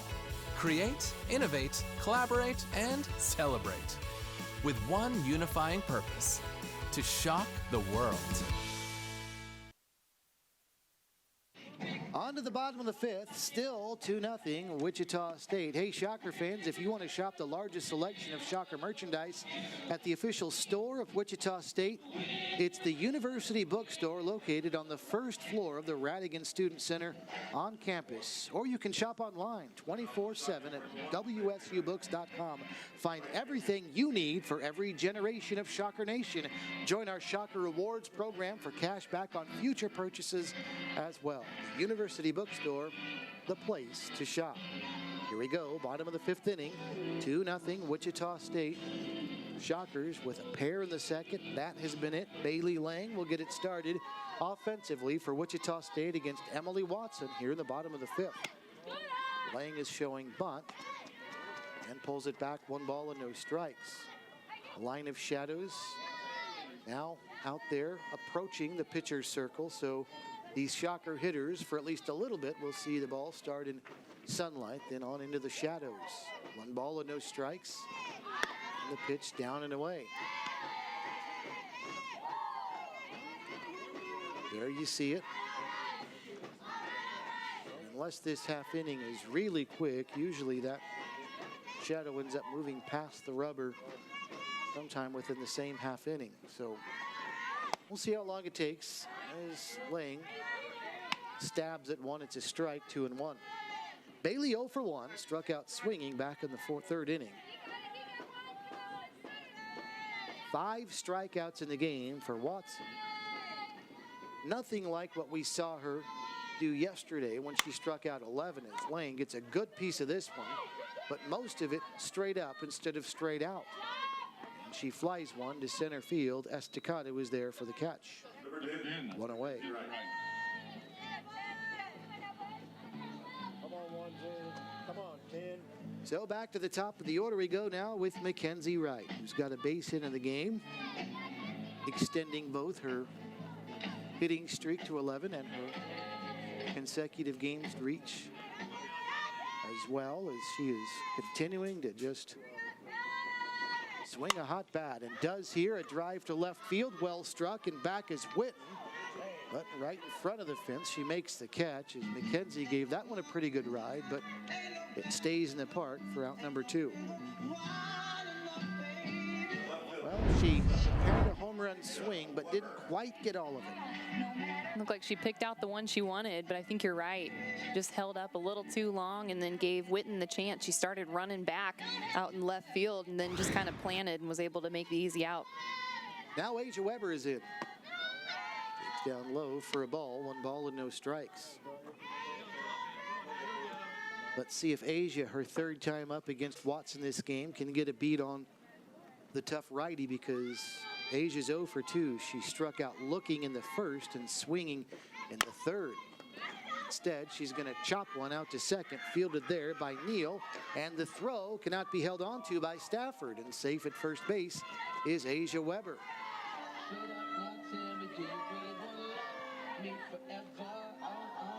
So the Shockers have Weber on at first base, and now Lori Derrico will step in. That could be a big play in this game with a good hitter stepping up there now, and Derrico. Shockers at that stage where they need to start getting some insurance. In just a 2-0 game, so we'll see if they can capitalize on that miscue. Here comes the pitch to Lori, outside for a ball.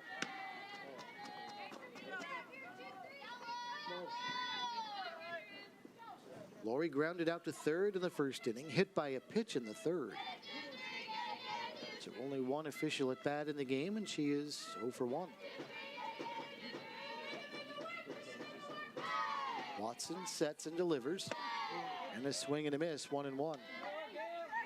Before today, Steve, you should have seen, you look at Lori Derrico's numbers. She was struggling a little bit in the month of February, but the month of March has been her month. She's hitting .406 through March with a 766 slugging percentage and 17 RBI coming into the game today. So March definitely treated Derrico well, and she's looking pretty good here in April too, as she had, again, just one of the hardest home runs we've seen here at Wilkins Stadium in Game 1 today. 2 balls and a strike. Well, I remember that first time we saw them here at the stadium was against Arkansas, and we were talking about how it was time for some of the bats to get going. Inside, boy, that one was close. Boy, the Tulsa fans, Watson all over the home plate umpire there. It's 3-1. But Mackenzie Wright, we were talking about her average at 250, struggling. Derrico as well, but they've both gotten it going. Maybe a smidge in tight right there. That's Watson's bread and butter. She's been effective with it. It's been a called strike, and it's been swung at plenty so far this weekend. Here's the 3-1, bounced foul.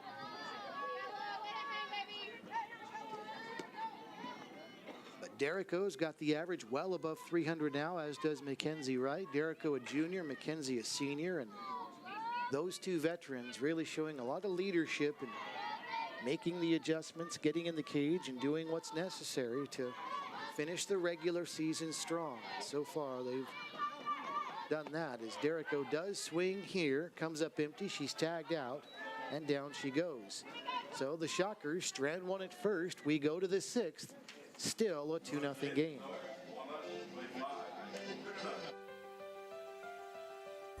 Wichita State University is preparing today's students to become tomorrow's leaders.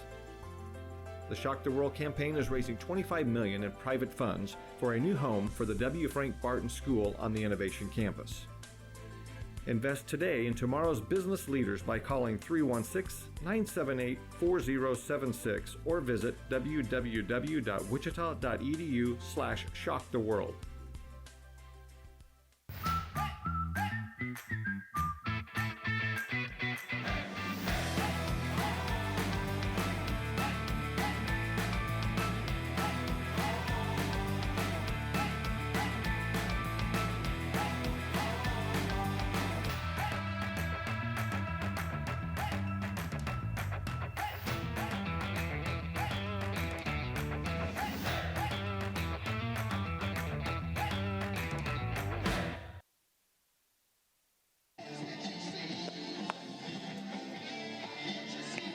On to the 6th inning now. Wichita State up by this score of 2-0.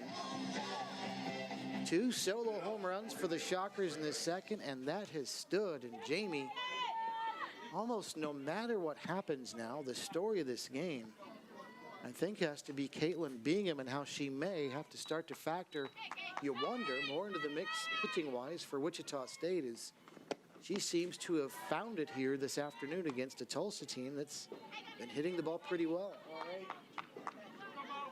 First pitch to Morgan Neal is a ball, 1-0.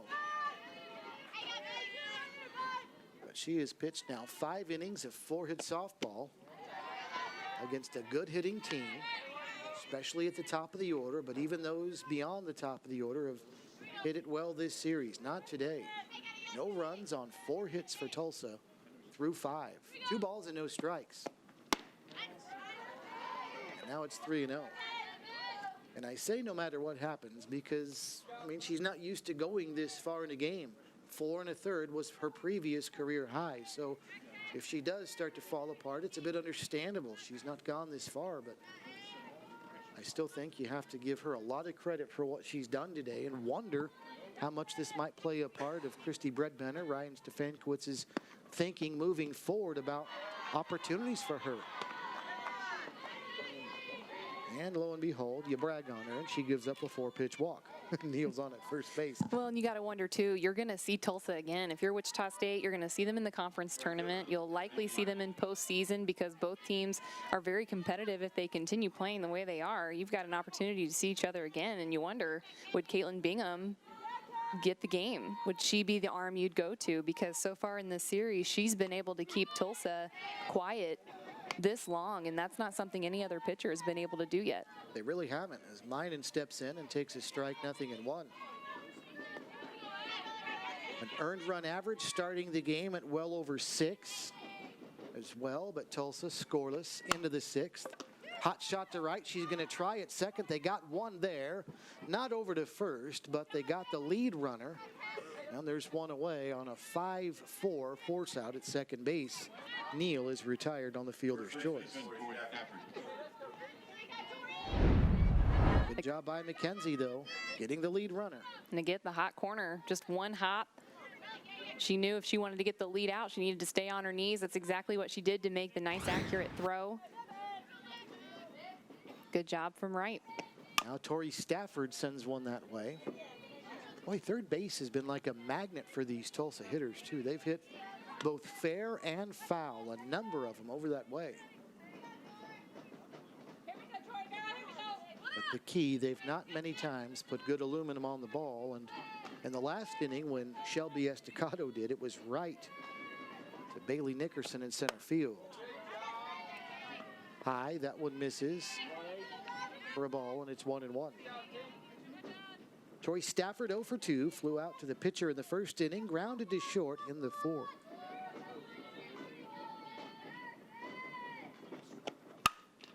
Hot smash to right. They'll try for the double play, and they got it. And Mackenzie Wright continues to flash the leather defensively. And a 5-3 double play ends the threat here in the top of the sixth. Mackenzie high fives everywhere. We go to the bottom of the sixth. Still 2-0, black and gold. Introducing Dunkin's new cold brew coffee, steeped slowly in cold water for small batches with an ultra smooth, full-bodied flavor. Discover the craft of cold brew today and keep on. America runs on Dunkin'. Charles Koch Arena is the place where we gather as a community to compete against the very best. Now our game plan is to renovate Koch Arena by adding a new Student-Athlete Success Center. Your tax-deductible gift can help deliver that slam dunk. Join us at the level that is right for you. Donate online at wichita.edu/shocktheworld.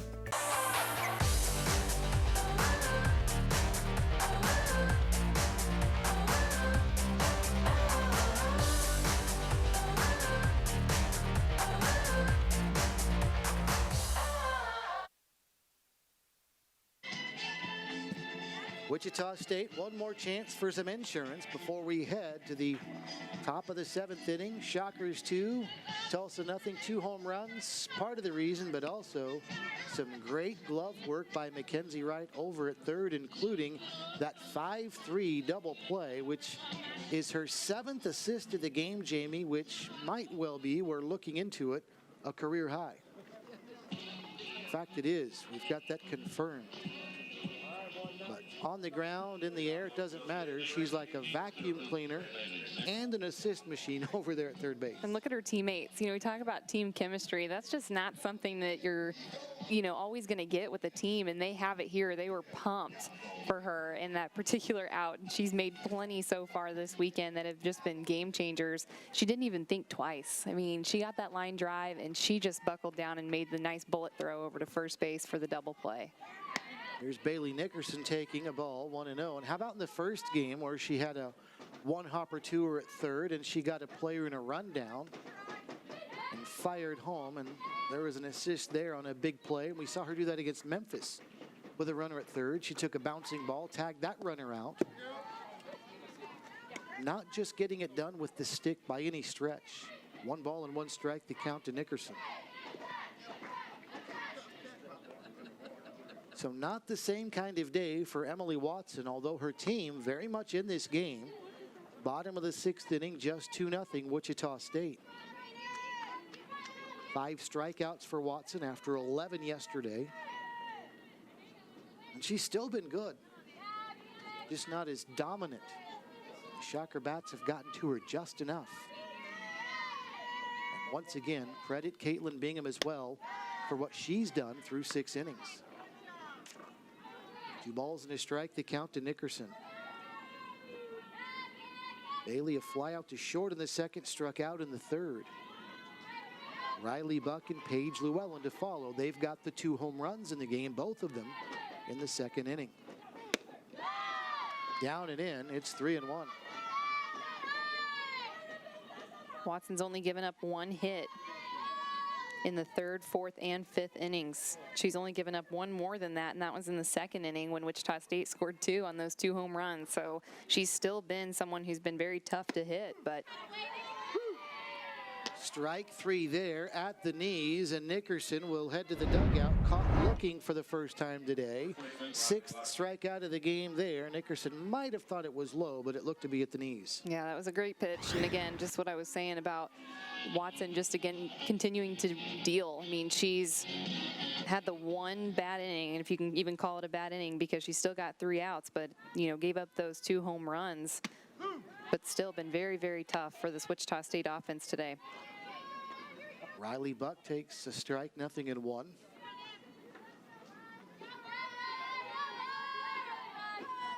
Riley's home run in the 2nd inning, her 4th of the season, 2 today.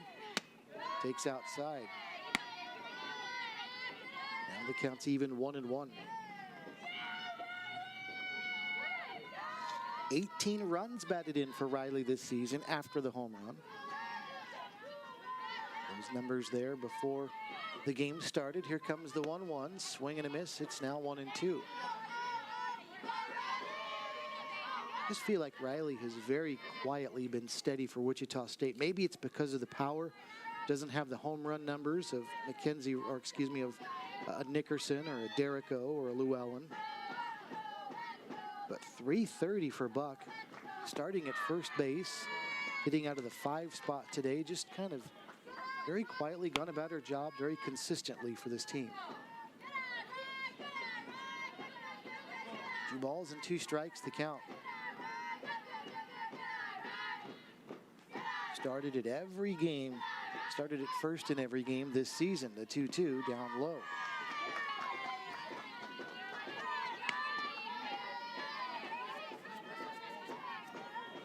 He's also somebody that, coming into the weekend, led the conference in sacrifice bunts. So you can not only rely on her to get the base hit, the 330 average, but she can also lay him down and play a little small ball for you as well. She's going to bounce one to third here that Bryers will retire her on with a 5-3 putout, 2 away.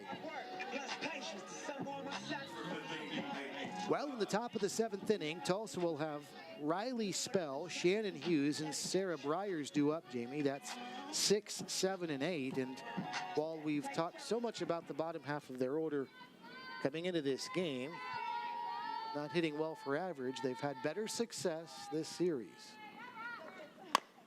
High bouncing ball, short hop nicely over there at second by Neal, and this side is retired. So the Shockers go in order. Now, can Caitlin Bingham finish off Tulsa? As we go to the 7th, it's 2-0 Shockers.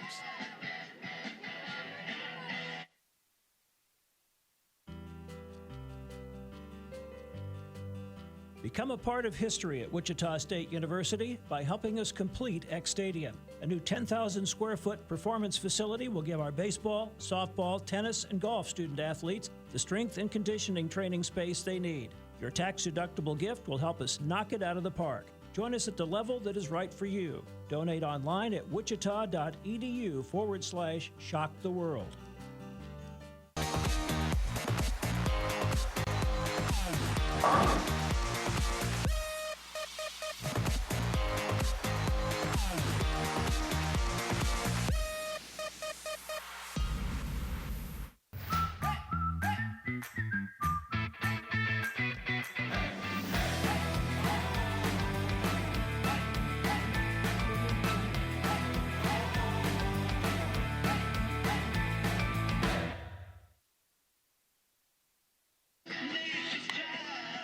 Here we go to the 7th inning now in a 2-0 game still, as Caitlin Bingham looks now for her first career complete game and tries to shut the door on Tulsa.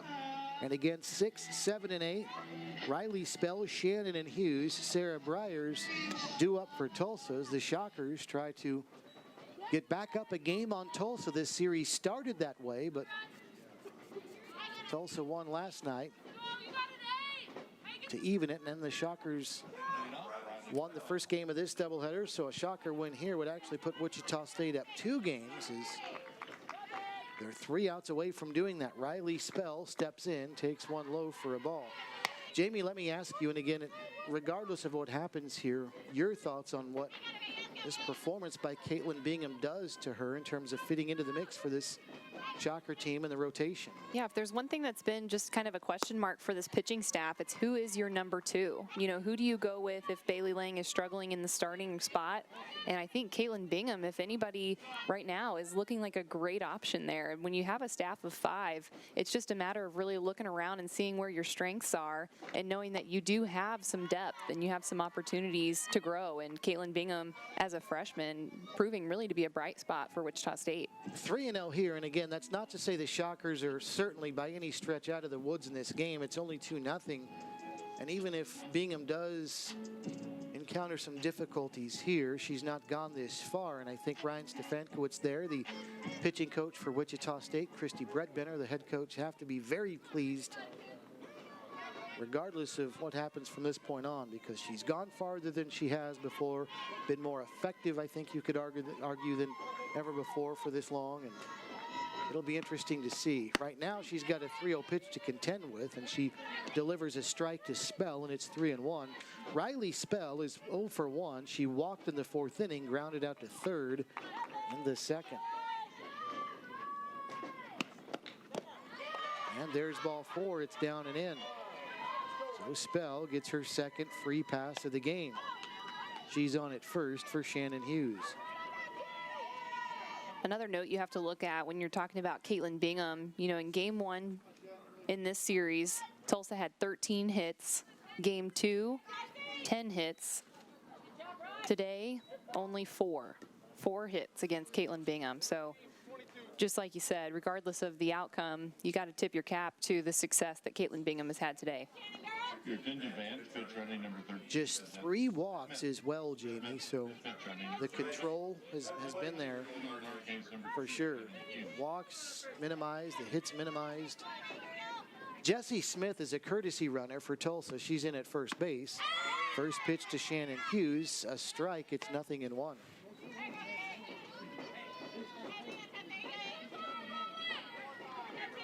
Hughes, a pair of ground outs to Mackenzie Wright, who's got a career-high 7 assists on the day. This one is smashed to left center. We've got a tie game.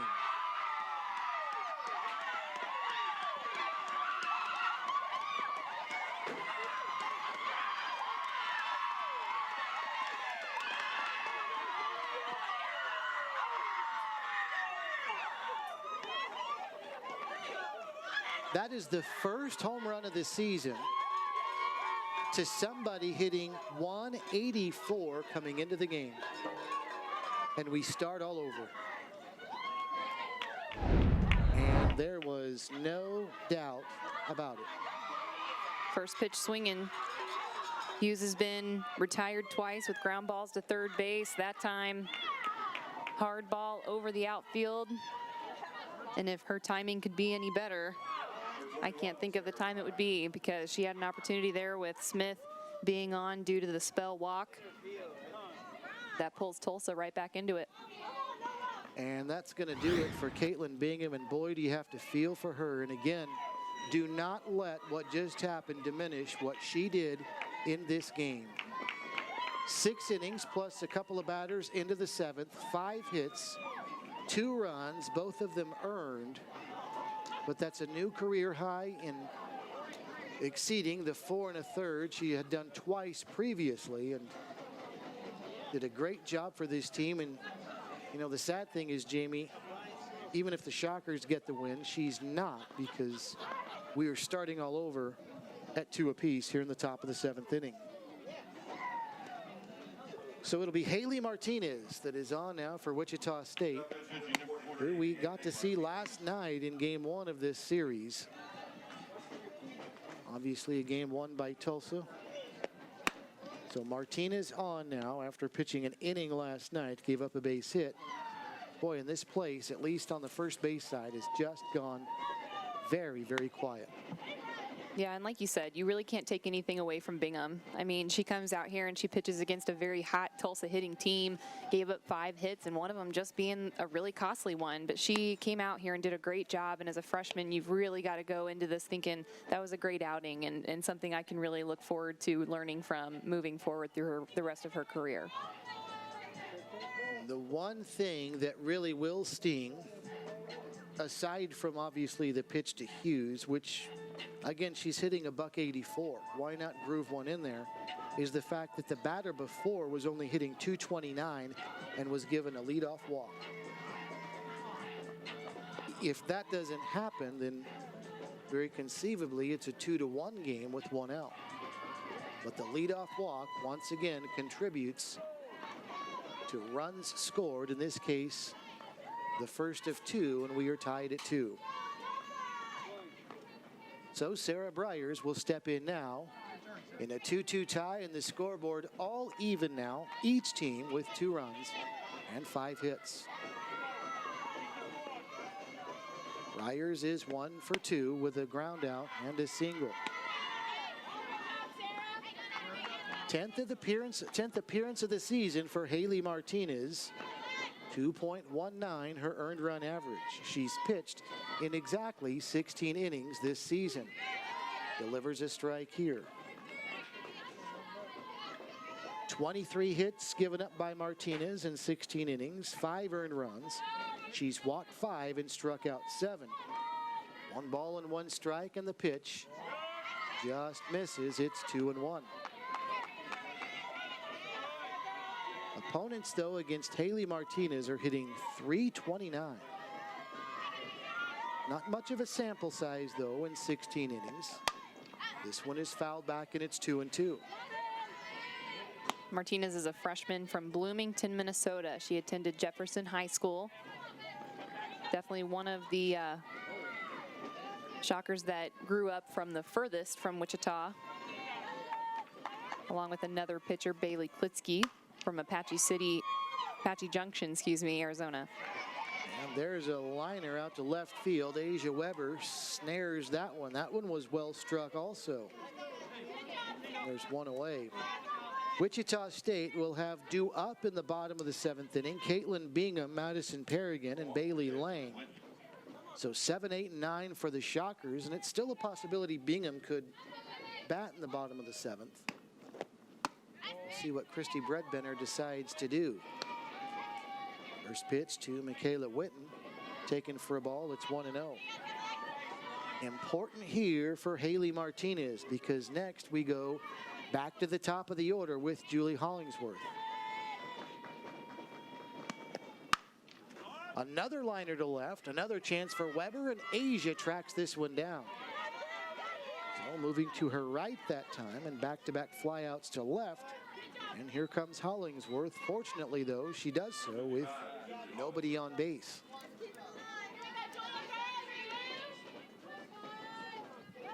Hollingsworth is 1 for 3, a single in the 3rd inning, sandwiched in between a couple of strikeouts. And she takes the first pitch for a ball, 1-0.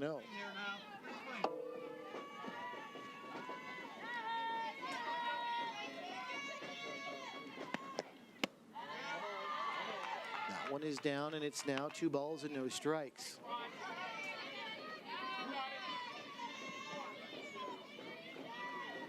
Almost 2 weeks ago, Martinez appeared in just a 1/3 of an inning when the Shockers were up in Nebraska in that tournament. She takes a hot shot right here, knocks it down, but can't field it. And on with a base hit is going to be Julie Hollingsworth. So a hot smash puts Hollingsworth on at first.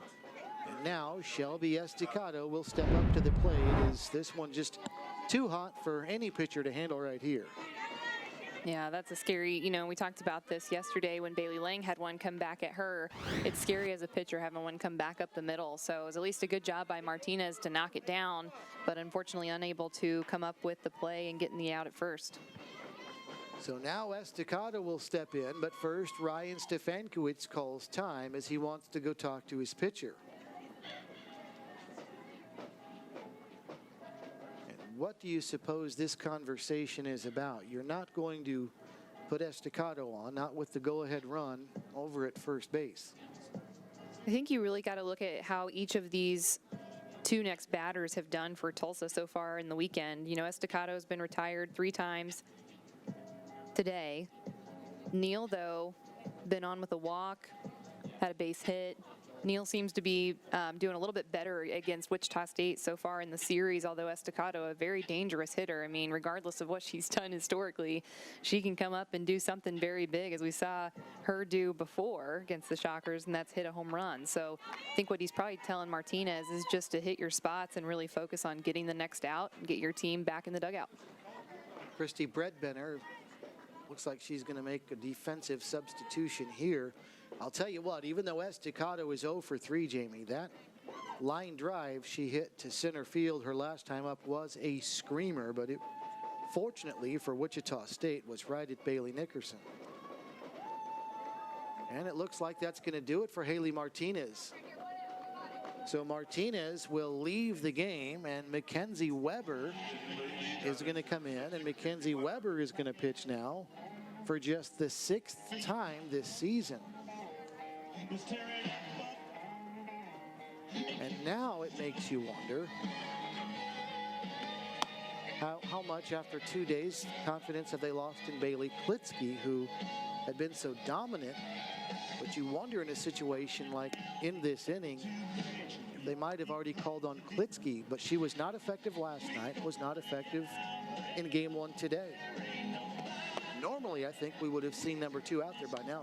Yeah, and you got to wonder, too, Martinez is the only pitcher on the pitching staff that doesn't hit as well. Klitsky's obviously not like a everyday starting hitter, but you've got Weber here on this in the circle now, who, if she's coming in for Martinez, who came in for Bingham, Weber is capable of hitting, and she will be the leadoff hitter of the bottom of the 7th. So you look at her as an opportunity that Tulsa hasn't seen her yet, pitching-wise, but you also give her the chance to maybe be the leadoff hitter of inning number 7. So things have gotten very interesting here in the top of the 7th inning, as 2 have scored by Tulsa to tie the score at 2 apiece. There is a runner at first base. There are 2 outs, but the best hitter average-wise on this team is Shelby Estacado, starting the game at above 400, 402, and she's in now from the right side of the plate. Mackenzie Weber, in her 6th appearance of the season, is handed the ball. The first pitch down and in, 1-0. Just 7 innings of work for the right-handed pitching Weber. Her record is 1-0. Her earned run average is 4.0. Here comes the 1-0. Good pitch for a strike. It's 1-1. Mackenzie's a freshman from Overland Park, Kansas. She attended Blue Valley Southwest High School. Allowed 4 earned runs in 7 innings, walked 5, struck out 5. And Estacado sends this one foul over to the left side. It's going to clear the backstop and fly out of play. 1 ball and 2 strikes. Prior to Estacado's fly out to center, more like a line out in the 5th inning, she had a pair of bouncing balls over to Mackenzie Wright at third base. There goes the runner. This one is down. There will be no throw. And a stolen base for Hollingsworth.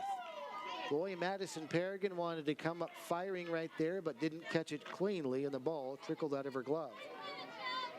The dangerous player at second base. Hollingsworth's got a lot of speed, so with 2 outs, she'll be running on contact. She is far and away the leader in stolen bases on this team, as she's got 11 now. 13 tries. 2-2 to Estacado. Here's the pitch. Another bouncer toward right, and she'll throw to first, and that throw gets away. And now here comes Hollingsworth to score, and Tulsa's taken the lead.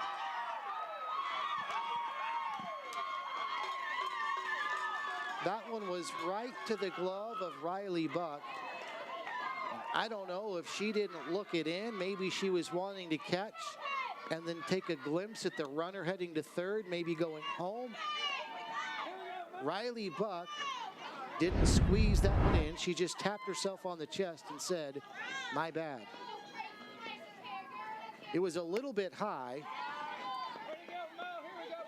but looked like it was very catchable for Buck over at first. Yeah, it's tough to tell. Our angle's pretty rough over here behind home plate, but as far as you're saying, just from the replay, you can definitely tell the ball was high from the throw from right, and maybe it was just a struggle for Buck to grab. But Good job, Mo.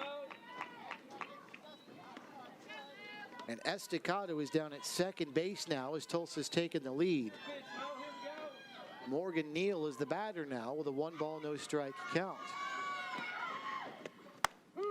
And she takes a strike. 1 ball and 1 strike.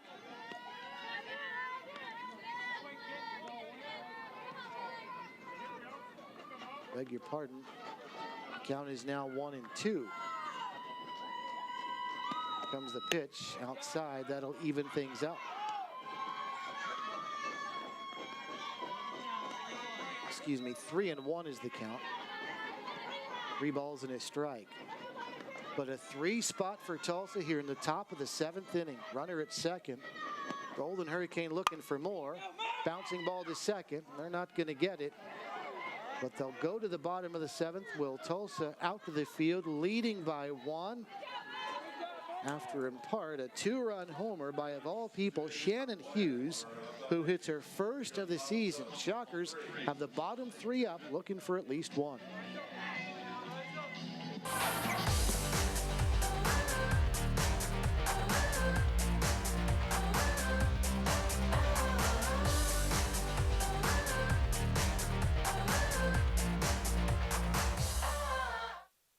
Introducing Dunkin's new cold brew coffee, steeped slowly in cold water for small batches with an ultra-smooth, full-bodied flavor. Discover the craft of cold brew today and keep on. America runs on Dunkin'.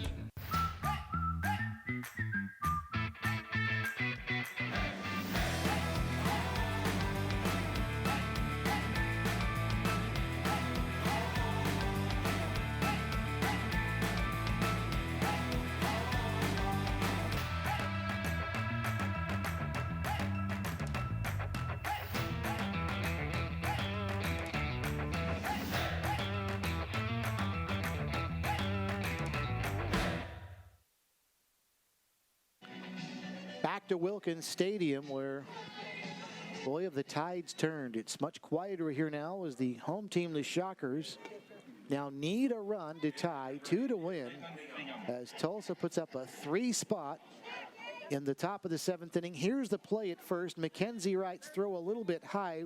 We were wondering if it was too high for Riley Buck, and Buck did stretch up there. Maybe Riley kept her foot on the bag, hoping she could do both, keep the foot on the bag and catch the ball. Still was pretty well in the glove, but she didn't squeeze it in, and I don't know if that's on Wright or if that's on Buck, but nonetheless, it's a very costly error. Yeah, regardless, if it would have been a good throw, you know, you definitely are going to be able to have a better outcome there, but with it being high, it's tough to really tell, and that's just a very uncommon thing to see out of Mackenzie Wright. She 9 times out of 10 is going to make that play, and 9 times out of 10 you're going to have Riley Buck come up with the catch as well. So just an unfortunate situation for Wichita State defensively there. Shockers, though, just need a run to tie this thing up. Caitlin Bingham is inserted again as a hitter right here. She's got the count even at 1-1. Caitlin is 0 for 2 today, flied out to the shortstop a couple of times. And it's down low. Madison Perrigan and Bailey Lang, the next 2 due up. Perrigan is in the on-deck circle. So the Shockers, very capable with who they've got up here of at least tying the score. And of course, if anybody gets on, we go back to the top of the order with Mackenzie Wright. So don't go anywhere. Liner right to the second baseman as Neal is there to make the catch, 1 away. So here comes Madison Perrigan.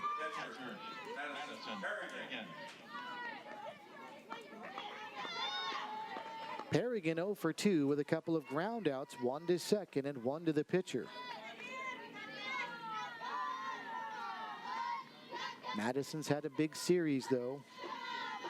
Shockers would love to see her connect on one right here. Takes a strike, and it's 0-1. Madison's one of those people who can be a game changer for Wichita State with just one swing. We've seen her do it.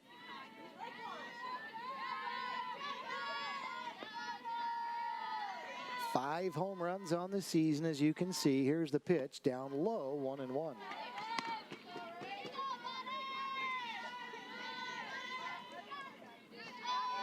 When you know Christy Bredbender is just itching for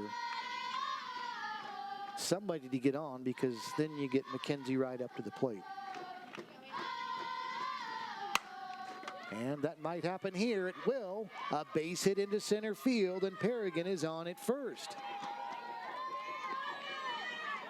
So, barring a double play, the Shockers will get back to the top of the order as Perrigan just muscles one out into center. You can see her take that inside pitch just into no man's land, and that's a really tough spot, really, for any fielder to make a big play. So she put it exactly where Tulsa was not in order to get her offense going, and you'll see her being replaced here with Morgan Palmer, who is known to be one of the quickest Shockers on this squad. So again, head coach Christy Bredbender doing whatever she can, get the right people on base, move them around, hopefully score one run, keep this ball game going.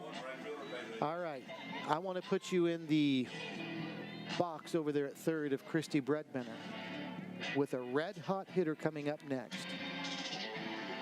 Do you bunt right here and get the runner to second, gambling that a single will tie the score? To me, no. I guess I look at Lang as being someone who can do just what we saw from Madison Paragon, and that's put one just over the infield. We've seen her go out in the outfield too, so she's someone who I think can certainly swing away and make a difference. Showed no sign of bunting right there, and it's 0-1. I wonder if that philosophy would change if there was nobody out, but with one out, it is a little bit risky, but just the way Mackenzie Wright's gone, it makes you wonder a little bit. Slicer to left center, that's going to get down. It'll be a base hit. They don't need the bunt. First and second, one away. As Bailey Lang goes the other way, and the Shockers are now making some noise here in the bottom of the 7th inning. And doing it, Jamie, by going the other way. Yeah, you can see, Bailey Lang, it's almost like her plan was to go with the outside pitch, and she definitely did that. She took her first strike, but then did what she could to get the ball out into the outfield. And just like I mentioned, she's someone who can come in the clutch, even if she's struggled a little bit. She's going to be someone you can count on to come in big when you need her. So here's Mackenzie Wright. Now with a chance to give the Shockers a win as the winning run is over at first base. And the first pitch to Mackenzie. And it's fouled at the plate. It went back to the backstop, 0-1. 11-game hitting streak for Mackenzie Wright. 18 straight games now she's reached base. And a big opportunity right here. Tying run at second, game-winning run at first. With one out, the Shockers trying to take 2 out of 3 from Tulsa. Here's the pitch. Smash over to short to second for 1. That's all they'll get, and they're 2 away. But now the tying run is down at third base.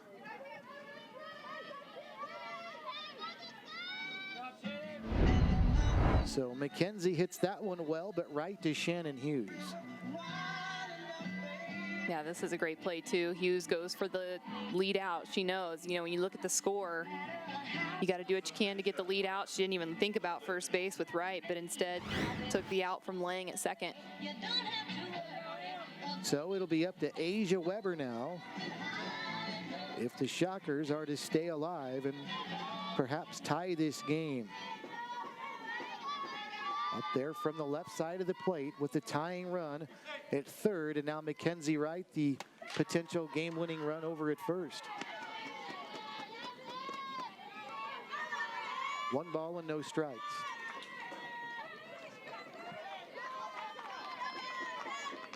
Morgan Palmer was inserted as a courtesy runner moments ago. She's over at third with Wright at first. 1 ball and no strikes. Here's the pitch to Weber. Down low, and a nice stop behind the plate by Spell. Well, you can't say too much about the role of a good catcher behind the plate in a situation like this. Spell, a great job right there of blocking that one. 2 balls and no strikes. Lori Derrico waits on deck.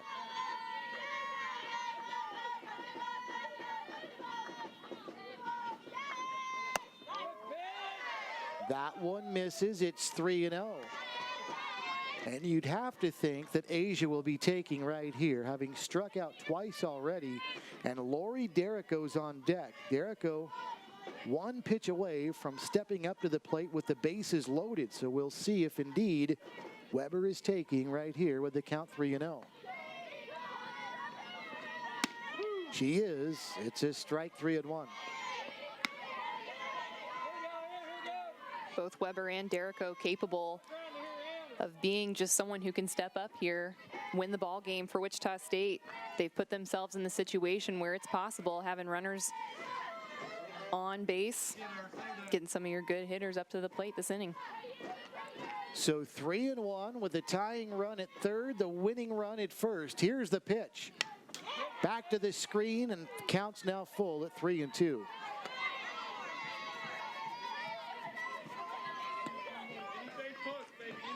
So it comes down to this, a full count to Asia Weber. Shockers need 1 to tie, 2 to win. They've got 2 on, 1 at each corner. And Asia Weber is up there now with Lori Derrico waiting on deck.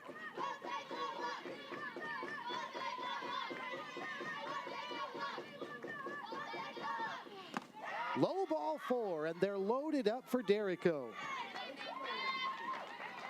And a great job by Asia Weber of being patient right there and making her way down to first base. That's a lot of pressure. And, you know, you saw Weber take a nice deep breath while she was up there. You've got to do that. You know, this game is, as we've seen so far, can just be turned around so quickly. And she kept her composure and was able to lay off a pitch that a lot of hitters have been swinging at against Watson so far this weekend. That's a great job from Weber to get on base and really put someone up to the plate that's got a ton of power and can truly, honestly end this game with just one swing. And now, because there are runners at first and second, it doesn't necessarily take an extra base hit to bring the runner around from second base. That's Mackenzie Wright, who represents the game-winning run, and conceivably just a single can get her home.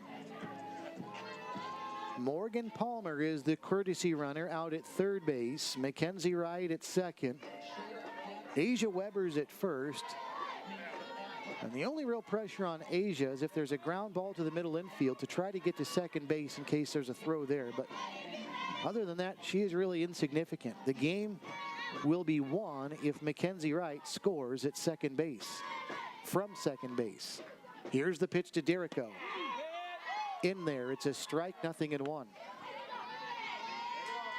And Jamie Laurie is due. As well as she's been hitting the ball lately, she is 0 for 2 in this game. She was hit by a pitch in the third, but a ground out to third and a strikeout as well. No balls and a strike.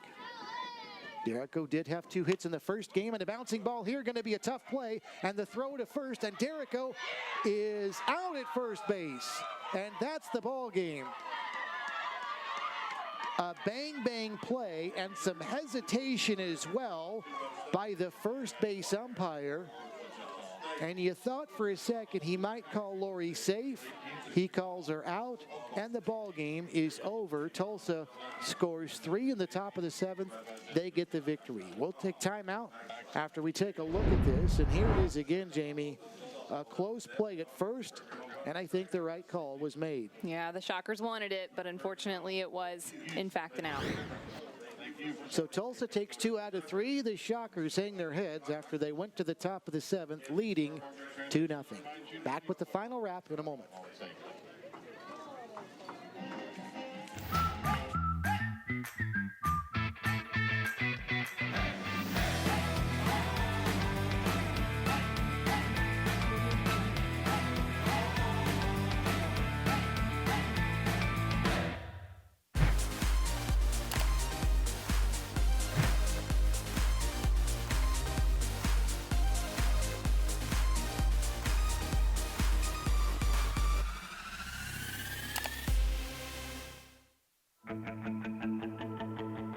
Wichita State University is Shocker Nation.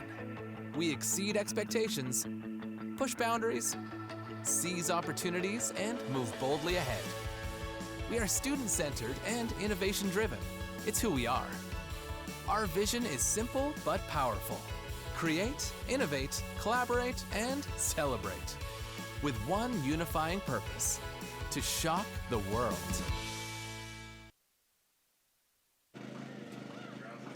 Well, Christy Bredbender talking with her team about perhaps the little things in this one, Jamie, as we talked about Friday night. But here again in Game 3 of this 3-game series. Second game today, it's Tulsa that gets the victory.